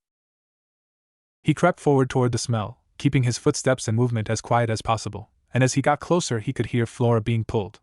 As he reached a clearing, he found a young woman with long black hair hunched over a patch and pulling some of them into a basket. She wore a pink and white kimono, her hair let down straight like a midnight waterfall, and as he got closer he noticed black painted nails. Wait! Holding up the rabbit hand seal, he called out, Uzumaki marked Fuinjutsu, freeze. Immediately, the woman froze in place and there was a startling noise coming from her. The blonde couldn't hold it. He began laughing out loud at the absurdity of this encounter. Oh my Kami, no way the chances of this happening had actually come. Reveal yourself. At the familiar voice, Naruto walked around while avoiding the herb patch and crouched in front of the unmasked fake Hunter Ning. A beautiful face befitting the lithe but strong figure of the female kunoichi, hazel eyes staring back in open surprise. Hello again, Hunter-chan. The girl groaned and closed her eyes to not look at him. I thought I would be able to avoid you. I hate my luck. Naruto chuckled and sat down. Really? 'Cause I love my luck. What brings you here, Hunter-chan? She took a deep breath before exhaling roughly. You know why I'm here. I am gathering medicine for my master. Ah, Zabuza-san. How is he recovering? Well, I hope, Naruto spoke honestly, shocking the girl. Just because we fought doesn't make us eternal enemies or anything like that. We're just hired by two different opposing people, so there are no hard feelings about this. Unless he rapes people like others under Gato's employ, then we do have a problem. The girl is surprised by the venom in the boy's tone, but she felt that she doesn't know how to describe it, but her heart felt light that the blonde genin cared for such despicable acts. Zabuza-sama would never fall so low as to do something as heinous as that. We are paid to kill, yes, but we would never do that. Naruto smiled a toothy grin that made the raven blush. Good. I'm getting tired of expecting the worst of others. The girl then felt control of her body return, and the black swirl disappeared again from her skin after retracting from its constriction. She leaned back and stared at the blonde boy as he just looked down at the ground with a faraway look. You've seen the warehouses. It wasn't a question, and Naruto gave no indication other than an eye twitch that he heard her, but he nodded after a second of hesitation. I've raided every single known location owned by Gato. Most are just warehouses of things he's taken, food, and possessions. The others are disgusting dens of horrible activities. She silently nodded, having heard Zabuza laughing when Gato had complained about losing his warehouses to a singular person. She did not feel sorry. If anything, she and her master were glad they were taken out and dismantled. I'm glad you did. It made working for the man unbearable knowing what he allowed to happen, and until we got paid there was nothing we could do. No offense, but he won't be paying you, Naruto said. Getting a questioning look, he continued, What I mean is that he doesn't have a good record of paying people that he owes, and even if he did the moment I find him, he's a dead man. Haku stared into his determined eyes and tilted her head in curiosity. Deciding to test the boy for her own interest, she asked, "What do you get strong for, Naruto? Is it for yourself?" Naruto narrowed his eyes slightly in confusion. "I guess in part 1 do it for myself. I do it out of my own desire to protect myself and those I love.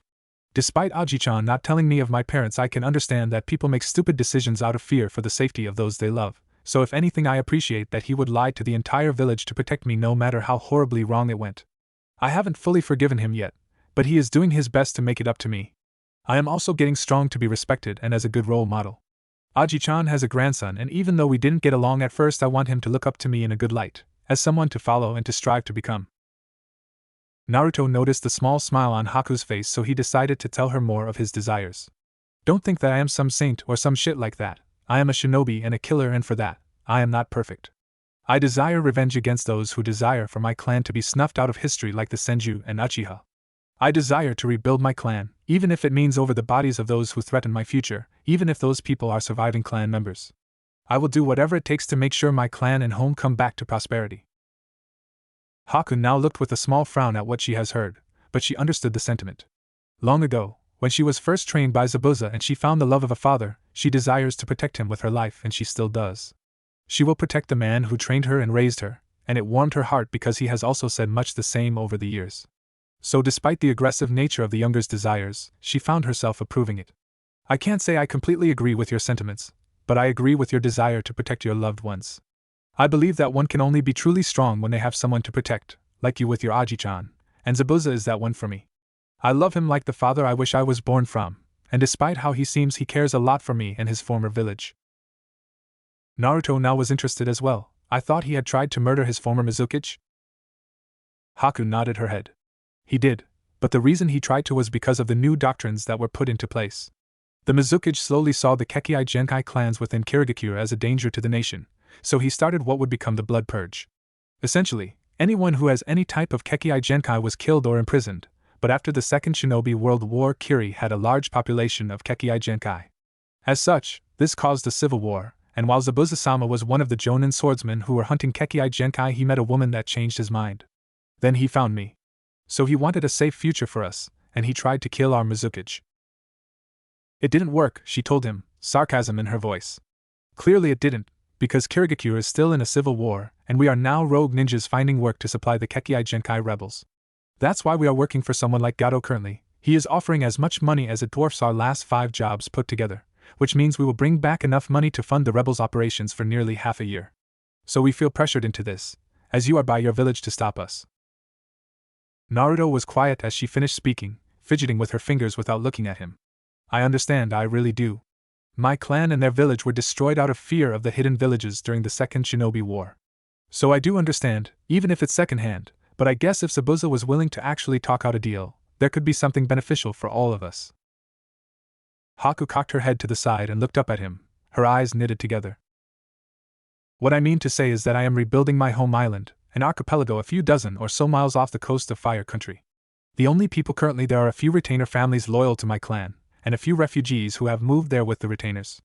I'm saying that if Zabuza could ask the rebels if they want a place where their civilians and injured can rest until you can win the civil war in Kiri, or after, if an agreement for permanent friendship is arranged, then I would be willing." "What do you get out of this?" Haku asked cautiously. "I do this out of kindness mostly, but there is one thing I do want in exchange," Naruto admitted lightly with a shrug of his shoulders. "I just ask that the civilians help with what my retainers need, within reason of course, and in return, you will have a place to live and food to eat. The island is already self-sustaining, with cattle and crop farms already set up from the beginning, so some work will be needed in return. I am not asking for a slave force, as I have no need for that, but a no is always on the table. If you are moved there, then find it not to your liking." "How do you know we won't try to take over your island for ourselves?" Haku asked a brutal question on why he would trust them so willingly. What she got was a chuckling laughter from the blonde and a toothy grin that sent goosebumps up and down her arms. "I have pity for anyone who would try to attack my island again. The elders won't take kindly to a second invasion attempted on their summoners." Haku's eyes snapped to the tattoo she noticed early on in their conversation. A crest of a dragon's head with bull horns under a swirl with 10 lines like a sun. "I don't like the sound of that." Kakashi-sensei, where is Naruto? The masked man looked up at his lone female student and tilted his head in thought of her question before waving his hand dismissively, causing both of his students awake to clench their jaws in frustration. It seems Naruto-kun had overexerted himself last night and requires more rest. Sadly, even when I tried to politely wake him up, he was unresponsive, and I believe it best that he rests a bit more today. Sasuke grunted and started walking ahead of his sensei and teammate. Kakashi smiled at the walking Avenger, but inside he sighed and trying not to rub his temples in irritation. Ever since Naruto slowly revealed how dangerous he actually was compared to his teammates, which only escalated with them witnessing a fraction of the power the Kyuubi can emit while Naruto is in control, the lone loyal Uchiha shinobi has been becoming drastically more broody and nearly uncontrollable. The boy hated that what he was taught by his father and civilians thereafter has been shattered beyond any type of repair, and it is making him more and more aggravated. The boy had been taught from a young age that his clan had been as powerful as the Senju clan and had founded Konohagakure. With them being the sole surviving clan since the Senju have nearly died out with the exception of Tsunade, he thought that he was royalty in terms of ninja clans and social standing. However, he did not take Naruto's claim of being from an extremely old and powerful clan seriously, and he is now witnessing the true reality of the world. Even with the blonde surviving off of minimal knowledge of his clan and their capabilities, he is more powerful than most Genin or Chunin even if he graduated at 15 like the rest of them. Come, Sakura, Kakashi sighed and waved to Tsunami as she watched them leave. However, as he walked, he gained a feeling in his stomach that he had when things were going to go terribly wrong. This feeling was a common occurrence in the Umbu, so he almost naturally fell into position to scout out the area once more, but the moment he realized that he was no longer in the Special Operations Unit, he had to stop at the end of the bridge. He realized too late that the area is covered in moderately dense fog, but he can see some bodies lying on the stone's surface. There was no blood that he could see, but each body had a samban in their necks, the same style as the fake hunter Nin. Kami, why did I choose today of all days to let you rest? Kakashi grumbled to himself at the thought of his blonde student as he watched as two figures slowly revealed themselves in the fog. It is good to see you again, Hataki, Zabuza greeted the man, but his eyes scanned around him. Where is the blonde kid? Kakashi tilted his head in mock confusion. I don't know what you mean. What blonde? Zabuza laughed deeply and held his stomach. You know who I am talking about, Kakashi. My apprentice says they saw him in the forest, and that he is doing well. So I know he is alive. All I want to know is where he is. He does not strike me as one who would miss a fight. Naruto, Kakashi groaned as he glanced at the masked apprentice. Of course, the blonde would meet and not capture the young girl, and he knew that the blonde knew who she would be because he is not that stupid. I sent him back to Konoha for reinforcements. Zabuza slapped his face in frustration. I can see I won't get a straight answer from you, so that means that my apprentice will just have to amuse themselves with your other students. Before anything else could happen, there was a bright flash that blinded the entire bridge, even though the origin of the light was nowhere near their location. It took a moment before it died down, but almost immediately the ground had rumbled and a mile away there was an explosion. That's in the direction of Gato's compound, Haku said aloud to her master. Indeed it is. I wonder what could have caused that. Zabuza cupped his chin in thought but shrugged and grasped his sword handle over his right shoulder.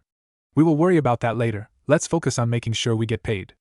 Hopefully, that blonde shows up before we finish. Haku nodded, but something deep down told her that he will be there soon. Naruto opened his eyes as he suddenly felt his teammates were no longer nearby. He was in his mind trying to heal some internal wounds he had sustained from training in Kyuubi's second tail form. These wounds are minor, mostly bruising, but left untreated can permanently damage him if he enters the second tail again. He did not want to be a cripple due to carelessness, so he slept in to do a bit of healing. Sitting up, the blonde felt a few pops under his shoulder blades and his back as he stretched before he got to his feet and rolled up his temporary bed. As he slipped on his sandals to leave through the window, he heard a crash downstairs and a scream from Tsunami. He felt for any chakra, but he didn't feel anything except for civilians, so that ruled out Zabuza or Haku trying anything while his team was away. Opening the window, he crept on the roof to where the front is and silently dropped down. Two men, Ronin, stood in the doorway. One held Tsunami to her knees by her hair, a manic grin on his face as he watched his partner approach Inari with his katana out. Now that won't do. Naruto flashed forward, easily burying a kunai into the neck of the Ronin that held Tsunami, before he moved forward again and slammed his shoulder into the last. The man had his katana raised to end Inari's life, so he didn't trust killing the man in time, so he settled with separating them. They tumbled a bit through the living room, but Naruto recovered after landing against the couch while the man bashed his head into the small end table. Inari ran to his mom, who held him protectively while crying as the fear subsided, but the boy watched as the team shinobi rose to his feet with a small glance at them. "Are you okay?" Naruto asked before approaching the man that had yet to move. "We are now," Tsunami whimpered while holding her son tighter. "Thank you?" "None are needed," Naruto answered before stabbing the man at the base of his skull where his spine met. "I do suggest finding somewhere else to stay until I handle Gato." Tsunami nodded her head and got up to lead her son away, but he refused to budge. Both she and Naruto looked at him to see him shaking and fighting back tears, but his face contorted into a pained expression. "I am sorry for doubting you. I'm sorry for being mean. Even after all of what I have said, you still saved me." Naruto smiled softly and approached the boy that is now wiping his face of the tears that now continuously fell. He wiped his hand of the blood before ruffling the child's hair with affection. "It's okay, Inari. I know what loss and pain can do to a person. I will still give my life for your and your village's safety. But right now, I need to go make sure Gato doesn't do this again." With that, Naruto left and jumped into the trees, and began running for the last and most guarded compound in Wave. It is also the main hub for all of Gato's shady dealings in this area, and the blonde avoided it in favor of giving the man a headache by dismantling his various operations. But after this cowardly attack, the blonde has no hesitation about what he is about to do. As he neared the area, he dropped into a clearing he found while scouting the area 2 months ago, and when he sensed he was alone, he cut his finger and ran a trail through the tattoo on his arm. Uzumaki Summoning Contract, Ancient Beasts, Basiluse. With a flash of light and a new scorching temperature, the summoning smoke cleared to reveal the creature. With a bulky upper body and covered in thick, metallic-like scales with a bronze sheen, this creature is unlike anything else seen around the world. Its underside is lined with protruding scales that are orange and white from the superheated temperature they exuded. With a 15-foot wingspan, it is about 25 meters in size and towered over the blonde. I have been summoned," Basiluse hummed deeply, looking down at his summoner with a fiery stare. "What do you need, guardian?" "Destruction," the blonde answered, pointing in the direction of the compound that can be seen. "I want that place reduced to rubble with no survivors." Basiluse grinned and leaned towards his summoner, breathing a gray smoke as he did, before saying, "It will be done," and then took flight. The explosion that resulted and subsequent minor ones that nonetheless shook the ground is what Naruto's team, Zabuza and Haku, felt in their standoff, and it would be a few moments later when Naruto gained the prize he wanted. Naruto had entered the compound, killing any survivors that were being burned alive, as he made his way for the safe room his target would be hiding in. He scouted this area plenty of times, and Gato spared no expense on expensive safety features on his personal home. The feature unique to this estate is that the moment there is any type of breach, whether done by explosive or by chakra, the room in which the short mogul did his business would be sealed tighter than a shaman's vagina. However, Uzumaki Fuinjutsu was capable of such things. Reaching a steel door with no handle, he felt the surrounding wall to sense the same metal protecting the rest of the room's surface. Taking out a small pot of ink and a brush, the blonde went on with his meticulous work without looking away even as Basiluse approached from behind. If he had looked, it would have been amusing to see the large beast casually destroying the corridor as he approached. The blonde finished the seal before pressing his hand to the center and channeling some chakra into it.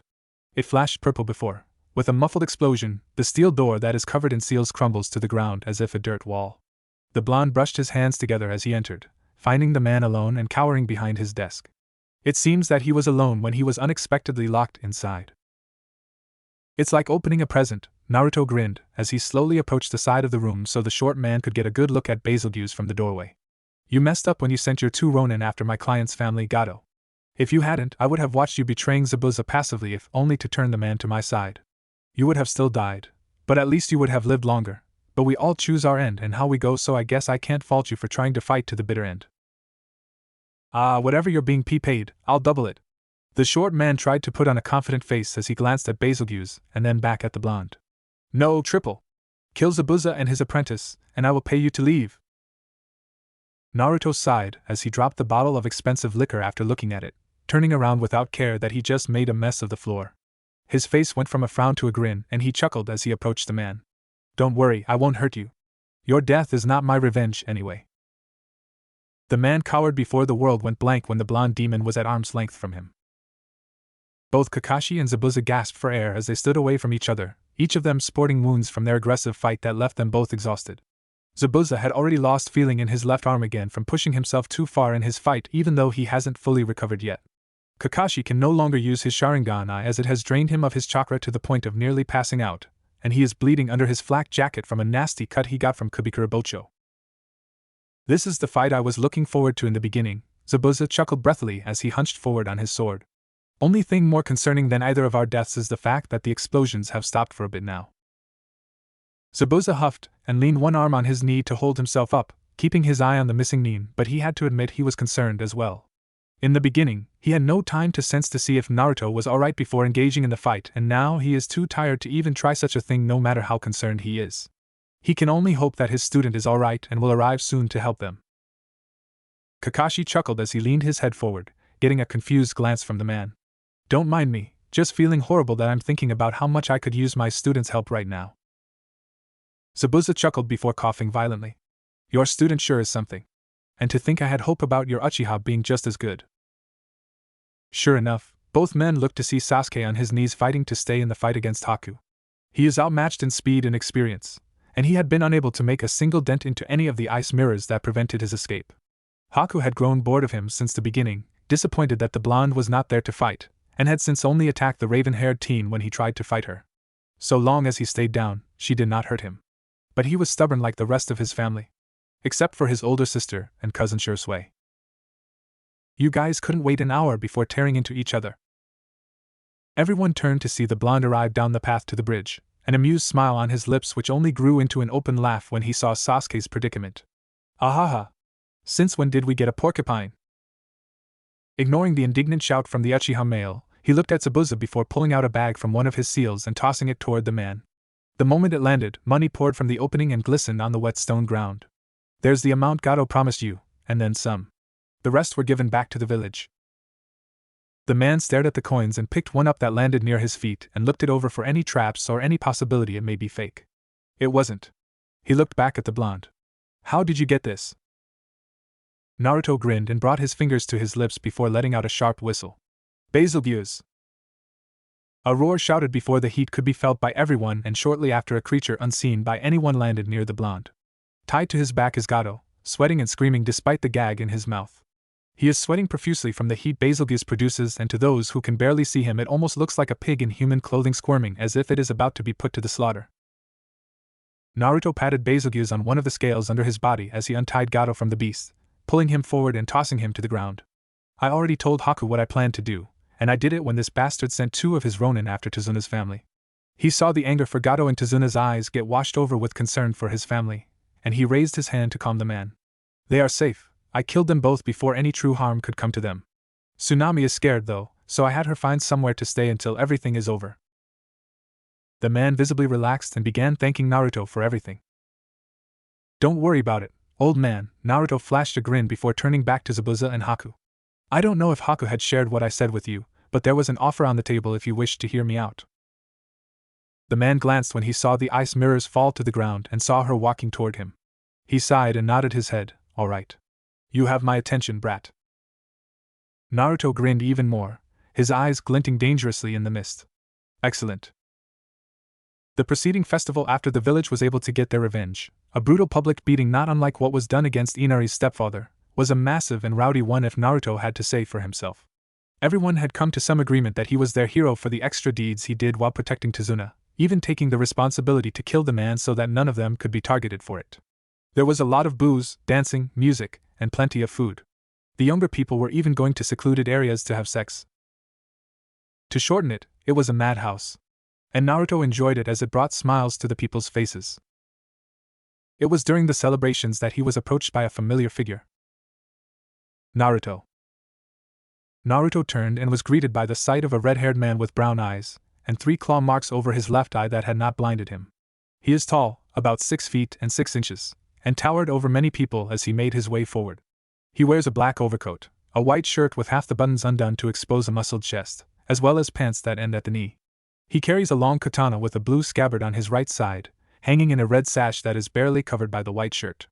This is his distant cousin, Shanks. A former pirate raiding other continents across the Kaizoku and Kanashii seas, but is now captain of one of 2 Uzumaki ships. Not like a navy is needed for people capable of walking on water or with seals able to instantly transport individuals over long distances, but the valuable asset to devastate shore villages before approaching was quite an unignorable benefit. Shanks, what are you doing here? Naruto handed a bottle of alcohol to the man as he continued sipping his own cup. Not happy to see me, Shanks laughed as he accepted the bottle. You know it's not like that, Naruto chuckled with a shake of his head. I just wasn't expecting to hear from anyone until I got back to Konoha, or somewhere more private to talk. Shanks shrugged and leaned on the table as he drank from the bottle. I decided to stop by since I heard about how a blonde had freed a nation from a greedy bastard. Naruto laughed and shook his head, watching as Zabuza was slowly finding himself swarmed with drunk women who no longer feared him. He couldn't find Haku. It's good to see you, how is home? Prospering, Shanks answered.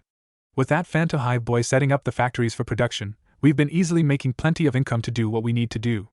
A few people came looking to take advantage of us thinking we are just a small community, so we gave them a warm Uzushio welcome. Naruto laughed at that. Up until now, Naruto had been having his home rebuilt quietly and slowly letting themselves be known because if any of their enemies got a sniff of what they were doing it could spell disaster, and he wasn't going to risk that. But if production is already going well under the diligent eye of that feminine boy and his half-demon butler, they may end up revealing themselves earlier than planned. Maybe in the next year, but if more people come to them, it is likely that it will be earlier than that. Good to know we are making a profit already, Naruto said with a sip of his drink, already thinking of his next move. We may end up having some civilian and injured shinobi being brought to the island. Inform Grandpa Jinrei about it and tell him that I will let him know any other information as soon as I myself figure it out. Alright, Shanks ruffled his cousin's head with a smile. Hope to see you again, I'll tell Luffy you said hi. Naruto thought about his cousin's adopted brother with a smile.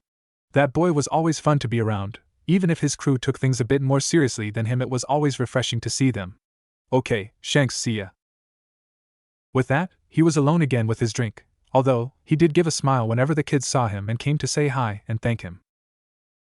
Who was that? Naruto turned his head to see Haku in a beautiful pink kimono with white lily patterns, her hands grasped nervously behind her as she refused to catch his eye. She is beautiful, he had to admit, and it took a bit to not blush and even more effort when Kyuubi began whistling in approval. He gave a smile and motioned for the spot next to him before answering. That was a relative of mine, he was passing by and came to say hi. I didn't see you for a while, I thought you weren't here. Haku giggled softly before looking at Zabuza, who is still currently awkwardly navigating from one drunk woman to another in an effort to get away. I couldn't leave my father alone to fend for himself, but even I was getting overwhelmed near all of them. Naruto laughed and nodded his head as he looked back at the swordsman. Yeah, I can see he isn't very adept in navigating social gatherings. That, or he is easily flustered around a woman. More of the first one with a bit of loving someone already, Haku hummed as she watched the blonde watch the festival. He is at ease as he watches everyone enjoy the celebration, gently rubbing a finger around the glass cup that is only half filled now, and his eyes are soft as he watches even kids run around with laughter.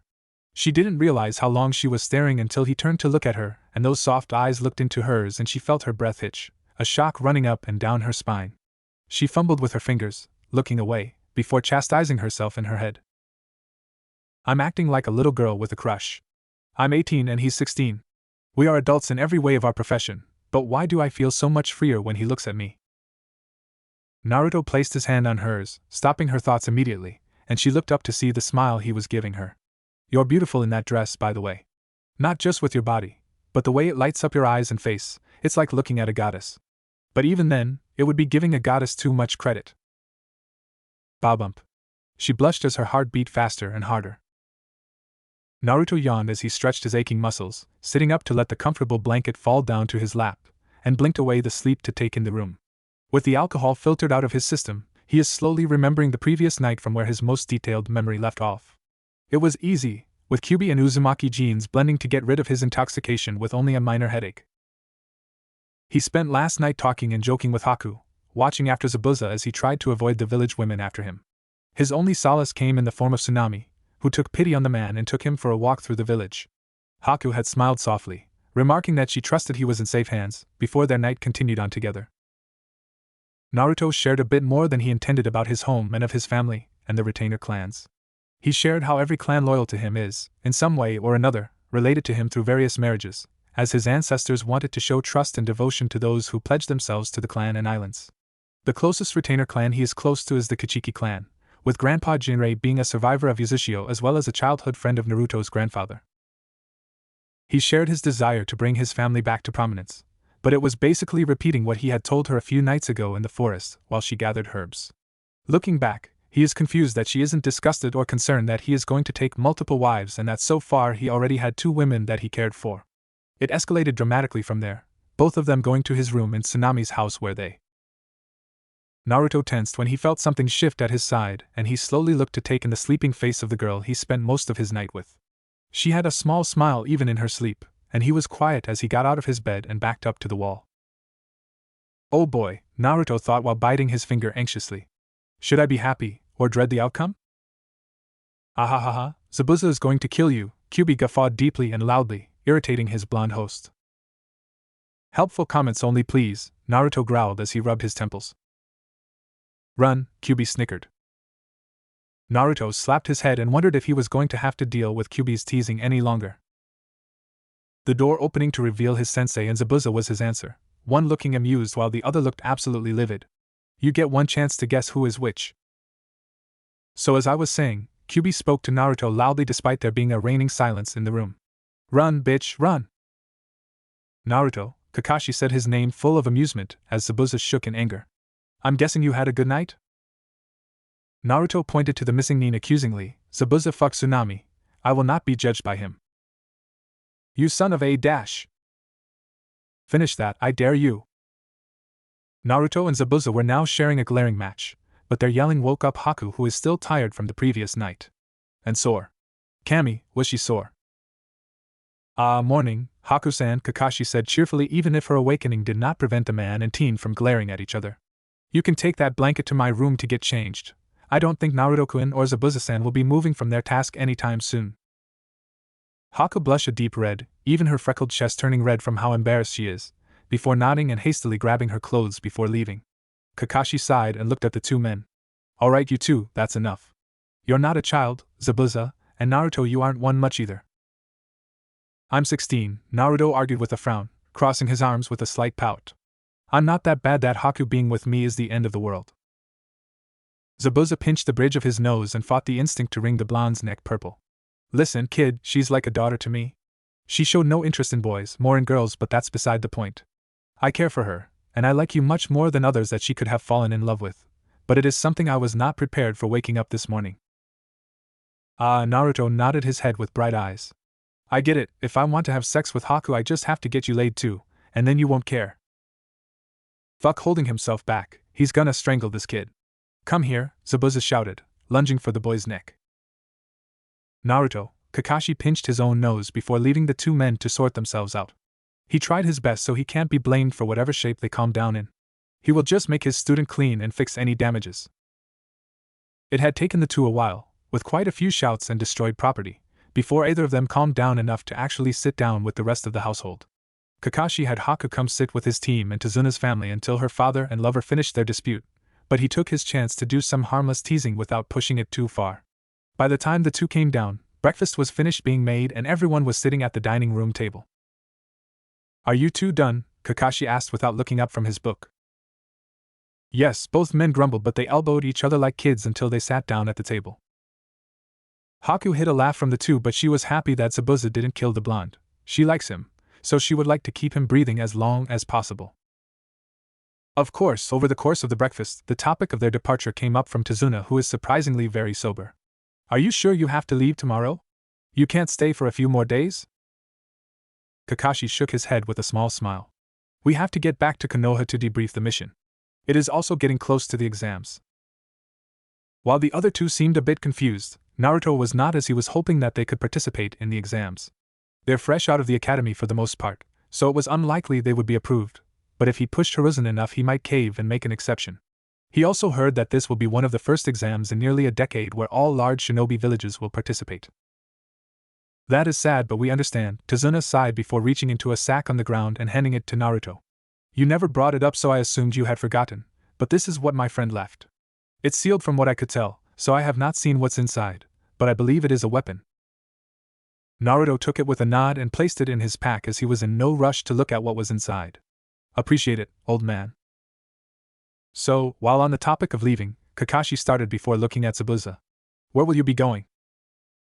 The kid offered us a place on his island, Zabuza answered before Naruto could stop him. The blonde looked up at the swordsman with a look that basically just said fuck it all before he looked at his sensei's confused stare. Sakura looked confused but did not vocalize it while Sasuke rolled his eyes without believing anything. Zabuza smirked and acted shocked. Was that a secret? Naruto sighed and shook his head. I would have liked to have more time to explain, but thanks for speeding up the process. No problem, kid, Zabuza chuckled.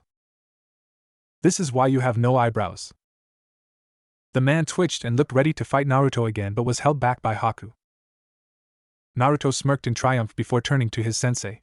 Yeah, I offered them a place on a large archipelago. Who would give you an island? Sasuke scoffed. It's called inheriting it from my dead clan, Naruto bit back, giving a glare to his moody teammate. Go eat chocolate while on your period, bastard. Enough, Kakashi sighed before his students could go any further. Naruto, that island is in ruins. No, it's not, Naruto answered immediately. I have been rebuilding it. Aji-sama knows that I have been funding something big, he just doesn't know everything going on. Although, now that you know, and I'm sure you will include it in your debriefing how a former enemy is now living on my island, I will have to share the rest of what I have been doing with him. The man shook his head and decided to tackle that news when it came up next. Preferably, with the Hokage around. Be careful. Protection is not a foreign concept to me, Kakashi-sensei, I just choose when to acknowledge it. Naruto gave a not-so-subtle wink to Haku before laughing at her blush and the swordsman's twitching.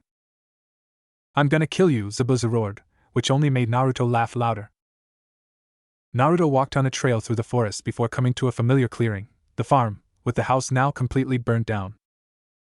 The blonde followed the trail to an oak tree that stood tall, finding 5 graves. The headstones didn't have any names or anything, but he knew who they were for all the same.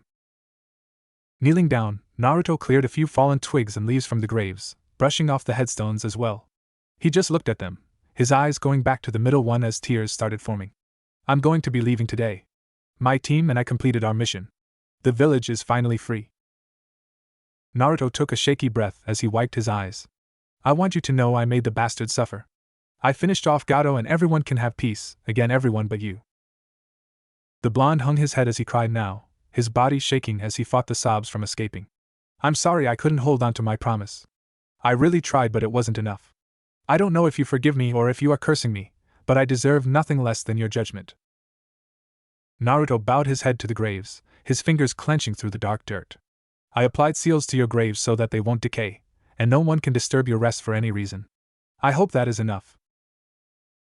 Naruto gave one last bow before standing and leaving to meet his team at the bridge.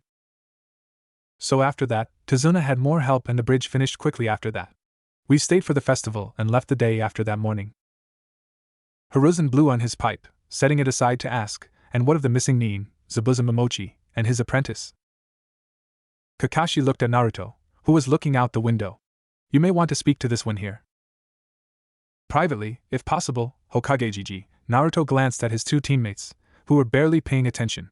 What I share is private clan business, I'm sure you understand. Hiruzen nodded his head and waved his hand. Your team is dismissed, Kakashi, they may leave. You and Naruto will stay, however. Kakashi nodded his head and led his students out of the room, both of them torn from being grateful that they don't have to stand there anymore and curious of why Naruto was staying. Nonetheless, they followed their sensei and Hokage's orders and left without much fuss, even if they wanted to.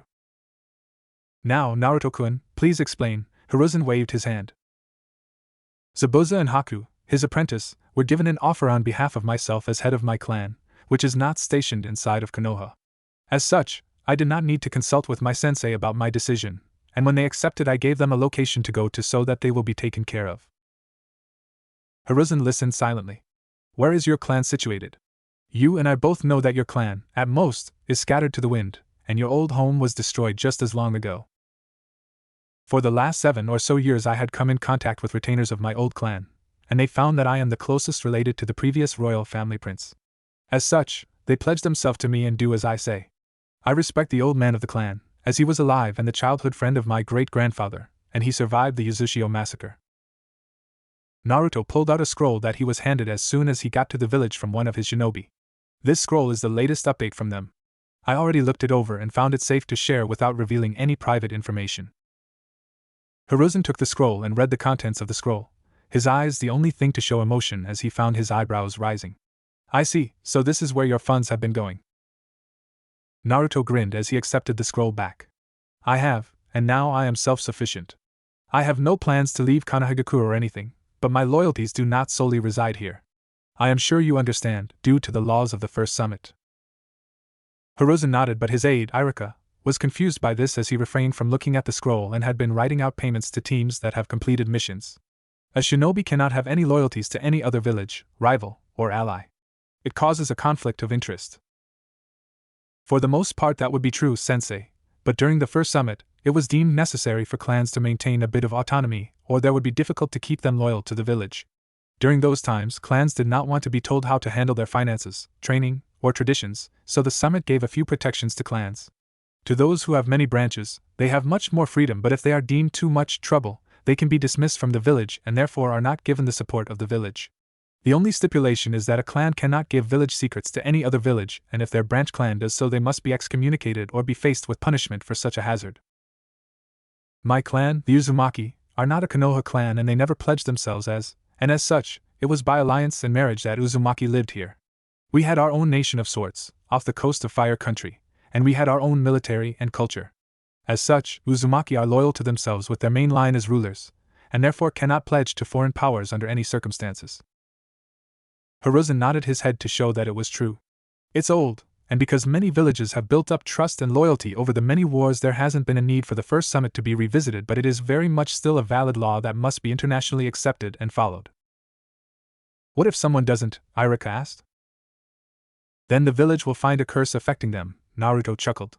Old Fuinjutsu is tied to those who signed the agreement to the laws of the summit, and should one village choose to ignore it, then there will be various natural or supernatural disasters targeting them. The Uzumaki helped make that specific seal, and it was used on their official contracts to prevent anyone from backing out or taking advantage of them. Irika gulped, nervously glancing at the others. Did I ever tell you how scary your clan is, Naruto? No, but that's alright because I already knew that, Naruto grinned back. Now, if that's all, I have a few meetings I must attend today and also avoid a horny snake woman that has likely heard I am back in the village. Take care, Naruto-kun. Hiruzen gave his farewell as the door closed, and he turned to Kakashi. I'm sure you still want to talk about the exams. Naruto walked through the streets of Konoha towards the interrogation and torture office to see a bookie about the picture, making sure to keep a watch out for a purple-haired woman that will surely find out that his team had finally arrived. He wanted the game of cat and mouse to go on a bit longer, if only because he wanted to see what lengths the woman would go through to get to him, but also because he wanted to get the important stuff out of the way before he had some fun. It wouldn't do for him to forget his duties and goals as Uzumaki. Ah, you're back, Naruto heard from his left and turned to see the man he was just about to look for. Ibiki is in his trademark bandana and trench coat, but he sat at an outside dining table with a scroll in his hands and a cup of tea, and a plate of pastries. He looked normal rather than the grizzled chief interrogator that has been the scariest man alive to anyone that had the misfortune to enter his care. But Naruto understood better than anyone that you can't be who you need to be all the time, so he can appreciate meeting a man like this instead. Hello, Marino-san, mind if I join you? Not at all, Ibiki motioned to the chair across from him before turning back to his scroll. You took longer than you said you would. I almost thought you were never coming back. Naruto laughed and gave a smile to the man. The mission went from C to A so quickly that we had to be even more careful. Thankfully, everything went well and we came back in time for the exams. I've noticed quite a few foreign shinobi walking around. Ibiki nodded with a sigh. The necessary patrols and watch to make sure nothing happens has been giving me a headache. Already detained a foreign shinobi because he got in a fight with one of our civilians. Naruto shook his head with a frown. I can't understand some people. Anyway, I know you're busy, so I will cut to the point for you. Did you find out anything about that picture I gave you? A name or location could help immensely. Ibiki nodded and reached into his pouch and pulled out a small scroll and handed it to the young blonde. This came about 3 hours ago from the daimyo's head scientist. When Naruto took it, he continued. The basic explanation is that it is a research facility looking into creating its own summonable creatures. She is the lead detaining personnel that is meant to stop anything from going awry. Her name is Anoka, no last name, but due to some irregularities I think she is related to you. Irregularities how? Naruto asked while pocketing the scroll after taking a brief look through it. Enhanced chakra, a sensor, and a natural with Fuinjutsu, Ibiki answered and gave a look at Naruto.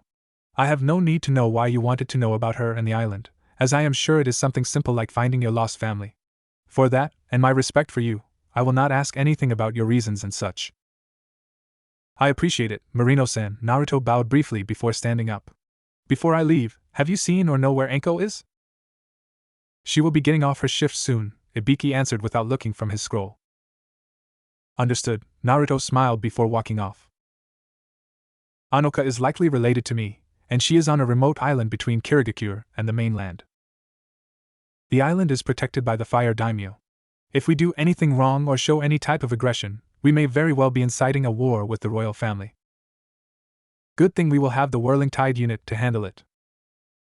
The Whirling Tide is a nickname for a branch in the Uzushiogakure shinobi forces since centuries before the formation of hidden villages, and they specialized in kidnapping and small group rescues in hostile territory.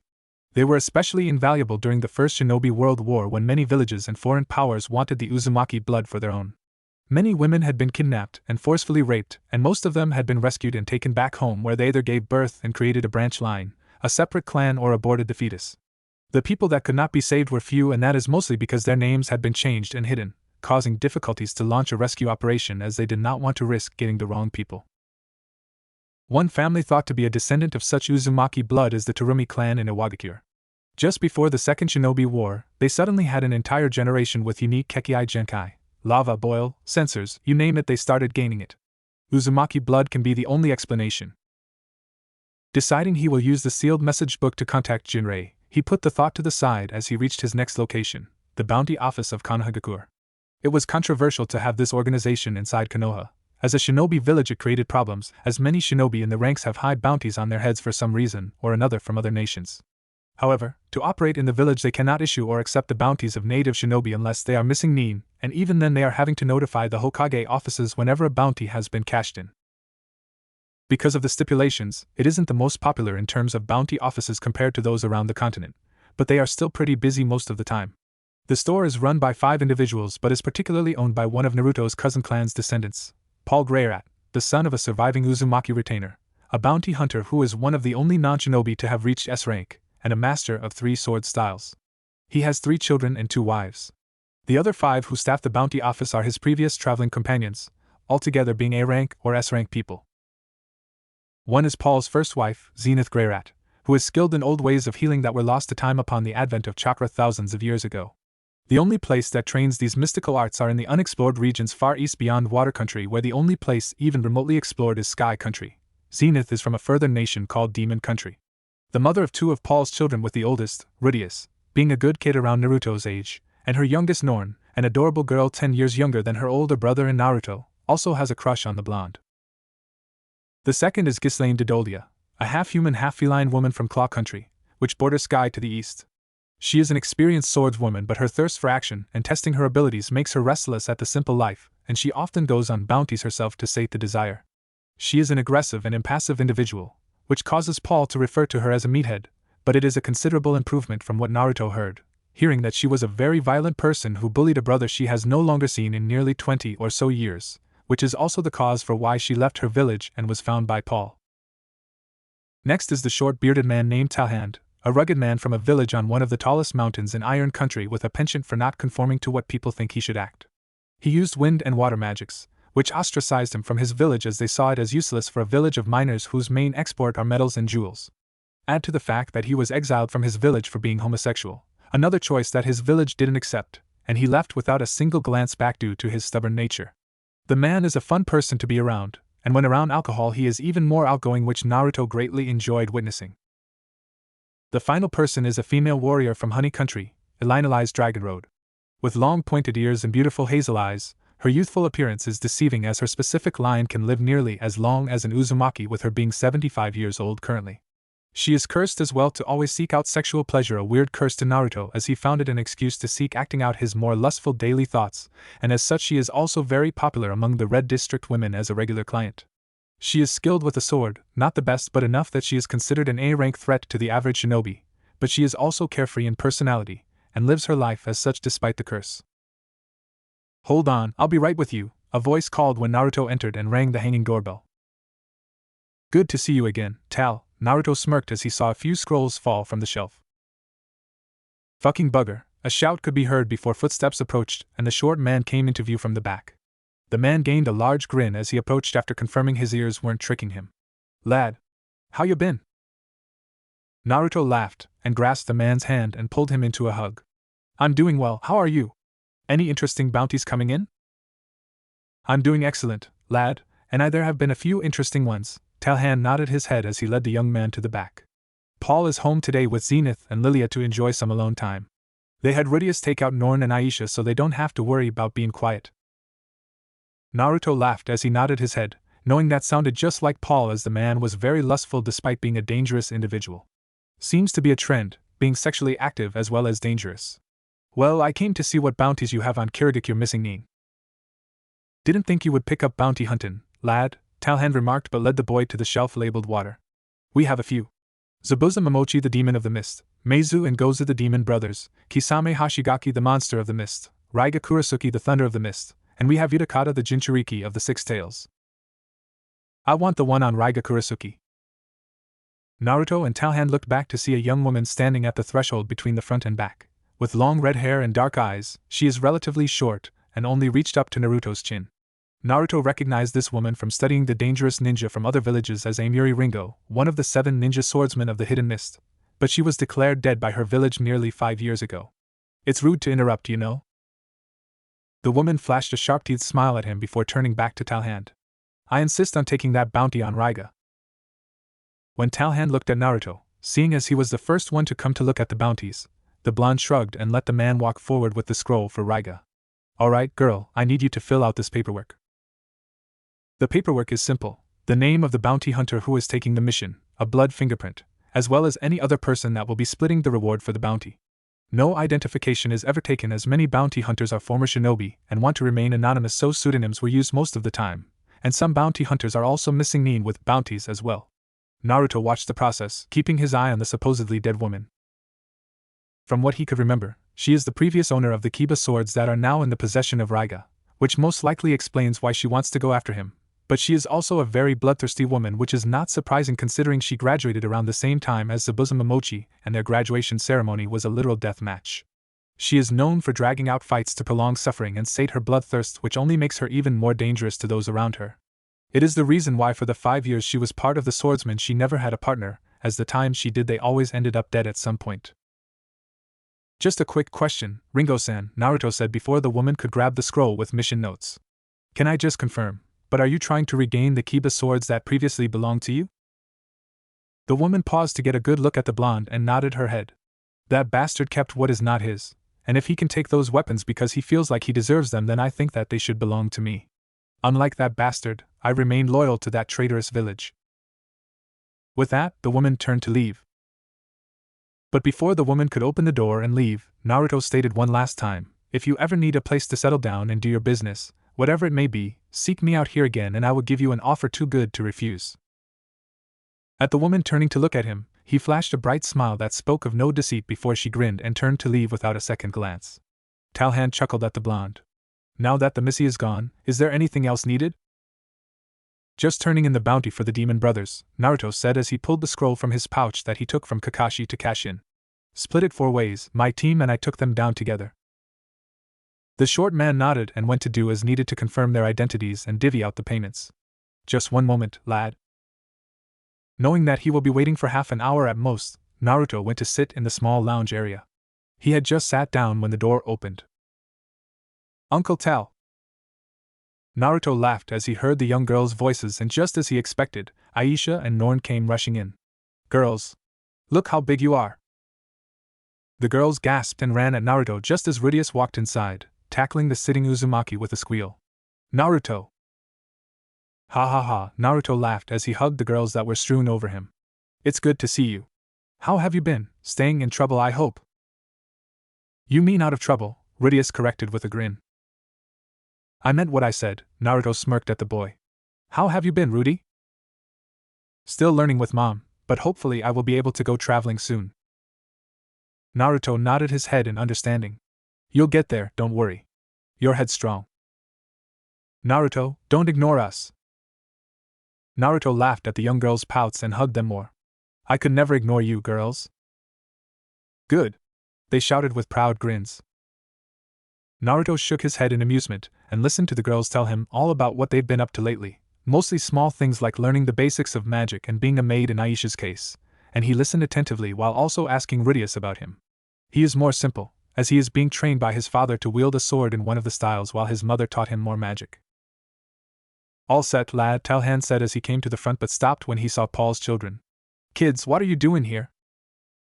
We came to visit you. Aisha giggled as she and Norn approached the man to give him a hug, getting a small one in return as he still held the 4 bags of money. Here, lad, Talhan said as he handed the gold over. Thank you, Tal, stay safe girls, Rudy, Naruto waved before leaving. Naruto took the time to walk to each of his teammates' places to give them their gold. He gave Sakura's father the money as he was the one to open the door. However, looking for his male teammate quickly got annoying as the Uchiha district is a ghost town and he couldn't find the Uchiha at the main house or any of the nearby houses. It was clear the boy wasn't there. He decided to leave the money and a seal on the door to the main house that seemed the most used that would activate upon opening and triggering the seal parameters. He wasn't going to go on a manhunt for his emotional teammate, and made his way to Kakashi's place, which resided in the middle of the southeast district, close to Anko. I wonder if she will see me by then. Naruto chuckled to himself at the thought of being found by the woman. He had heard Kyubi chuckle rather mischievously before he felt a few pairs of eyes on him. While that is not much for concern, as many villagers still stared at him with that awe they gave Sasuke after the Uchiha massacre that sickens his stomach, what does concern him is the amount of killing intent he can sense directed at him. Interesting to feel hate for you specifically after so long. Indeed, the last time we felt this kind of intent was before I revealed my heritage. Naruto decided to let this play out and continue his trek for his sensei's home. He was a block away before he felt their chakra flare slightly, and he jumped to the side to avoid the shuriken aimed at him. He moved again to avoid a water bullet and backflipped to avoid an earth-binding technique. He looked up to see 3 individuals on the roof of the building opposite him. They held no village insignia, but from their uniform, he can tell they are from Iwagakure. You know, discarding your headbands just to fight me does not prevent us from knowing who you are. Shut it, bastard, one of them shouted before moving forward to engage Naruto in taijutsu. Naruto blocked a few strikes before grabbing the man by his jacket and pulling him to the side, using him as a shield to block the kunai sent by his second teammate. He tossed him back and made the hand seal for horse tiger monkey ram tiger snake. Fire style, final dawn. Naruto breathed in deeply before exhaling crimson flakes that spread like wildfire and lit anything it touched on fire. The shinobi that took the brunt of the attack screamed as he felt his clothes and his skin start burning to ash, and he fought to get rid of the flames, falling to the ground to writhe in pain. Coincidentally, this is the sole fire-style ninjutsu that he knew, as he found that he had a hard time learning that specific nature. It made sense when he realized that he had affinities for earth, lightning, and water natures. Turning to the side, Naruto grabbed a shuriken and tossed it at the third and most frozen teammate of the trio, using the mass shadow technique to make the single shuriken turn into a few dozen. The shinobi had realized the attack just in time to avoid death, but his right leg was not so lucky and 4 kunai stuck out of the limb. He landed with a yelp of pain next to his teammate, making the young man look at him in worry before facing the Uzumaki once more. You'll pay for Sora's death. You didn't have to do this, you made it a fight to the death when you attacked me unprovoked. I sensed you 15 minutes ago following me. I gave you the chance to walk away. I am no longer responsible for your health. You can't lie to us. We know you're the bastard spawn of the Yellow Flash. My parents were actually married, thank you very much, Naruto stated, causing the man to get angrier. You don't deny it. If we kill you, our village will praise our names even if we die after. We will have done what could not be done to your father. You're not threatening anyone, Naruto gave a deadpan stare at the bravado displayed. I killed one of your teammates, injured the other, and there is only you. Do you really think that you can kill me when you are outnumbered? Outnumbered? Are you blind? There's 1.5 of you, Naruto trailed off and looked around at the building rooftops. And about 30 of us. That's when the IWA shinobi realized his mistakes. During their shouting, they missed the element of surprise, and any shinobi in this district will have felt and heard their attack. Looking around, he gulped as he looked at the Umbu and Jonin that now stared down at them, prepared to make a move if they did anything. Why, you coward? You waited for help to come. No, I let you drone on about your honor and reward if you were to defeat me, Naruto shrugged. You let yourselves get caught. Now that I don't have to worry about you anymore, enjoy the tea department and make sure to ask for Anko. She'll treat you nicely. Naruto is finally home after a long day of dealing with the fiasco that was the attack on his life by 3 IWA genin. He had to give a report to the Umbu that approached him as the surviving shinobi were detained, and Kakashi had also arrived among the Jonin and Umbu. He was proud of his students' thinking, as there was already some possible backlash for killing a foreign shinobi, but the fact that he let the other two live and be apprehended allowed for deterrence of any call for compensation. He gave his sensei his share of the bounty before bidding farewell, saying he was tired and wanted to rest in his home. The man had agreed that he should get some rest and bid him farewell. When he finally made it home, he took a much-needed hot shower and dressed in comfortable sleeping robes before entering his workroom. The room held a few shelves of books and scrolls that he took interest in learning, whether it was skill or notes from previous Uzumaki princes, as well as a desk that held the communication scroll and the sealed book. The communication scroll is straightforward. It is a scroll that is littered with seals on the back that allow for it to communicate with a single paired scroll. It allows for easy communication between two individuals, which Naruto used to keep in contact with Jinrei for any important matters and relay orders while he stayed in Konoha.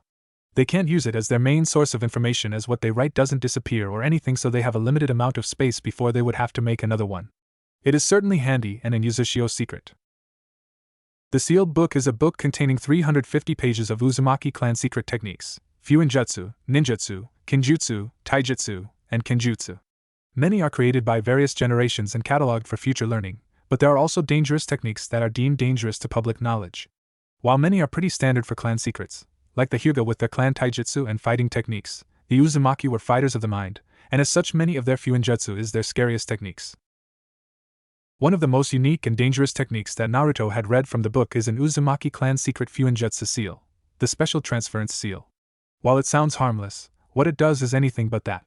Two seals are applied to two individuals' bodies, the giver and the receiver.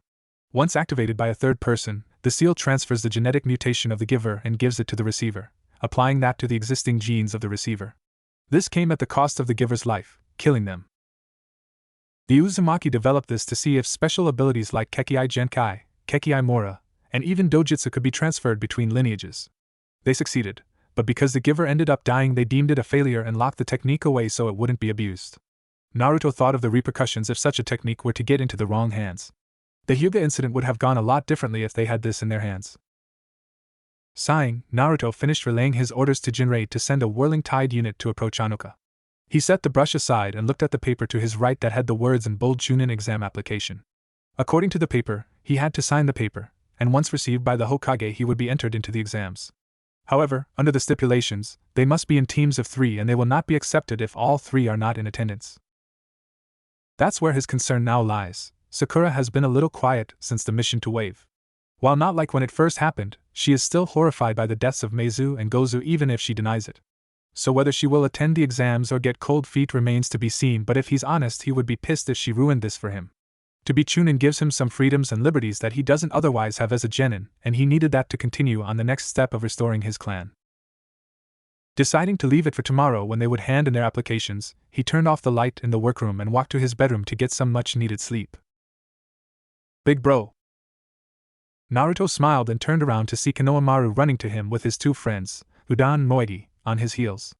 The young boy skidded to a stop in front of the blonde and grinned, his friends not looking as enthusiastic but were nonetheless happy to see the older boy. He was, after all, like an older brother to them and they looked up to him in such high regard despite their jonin instructor having lesser opinions of him.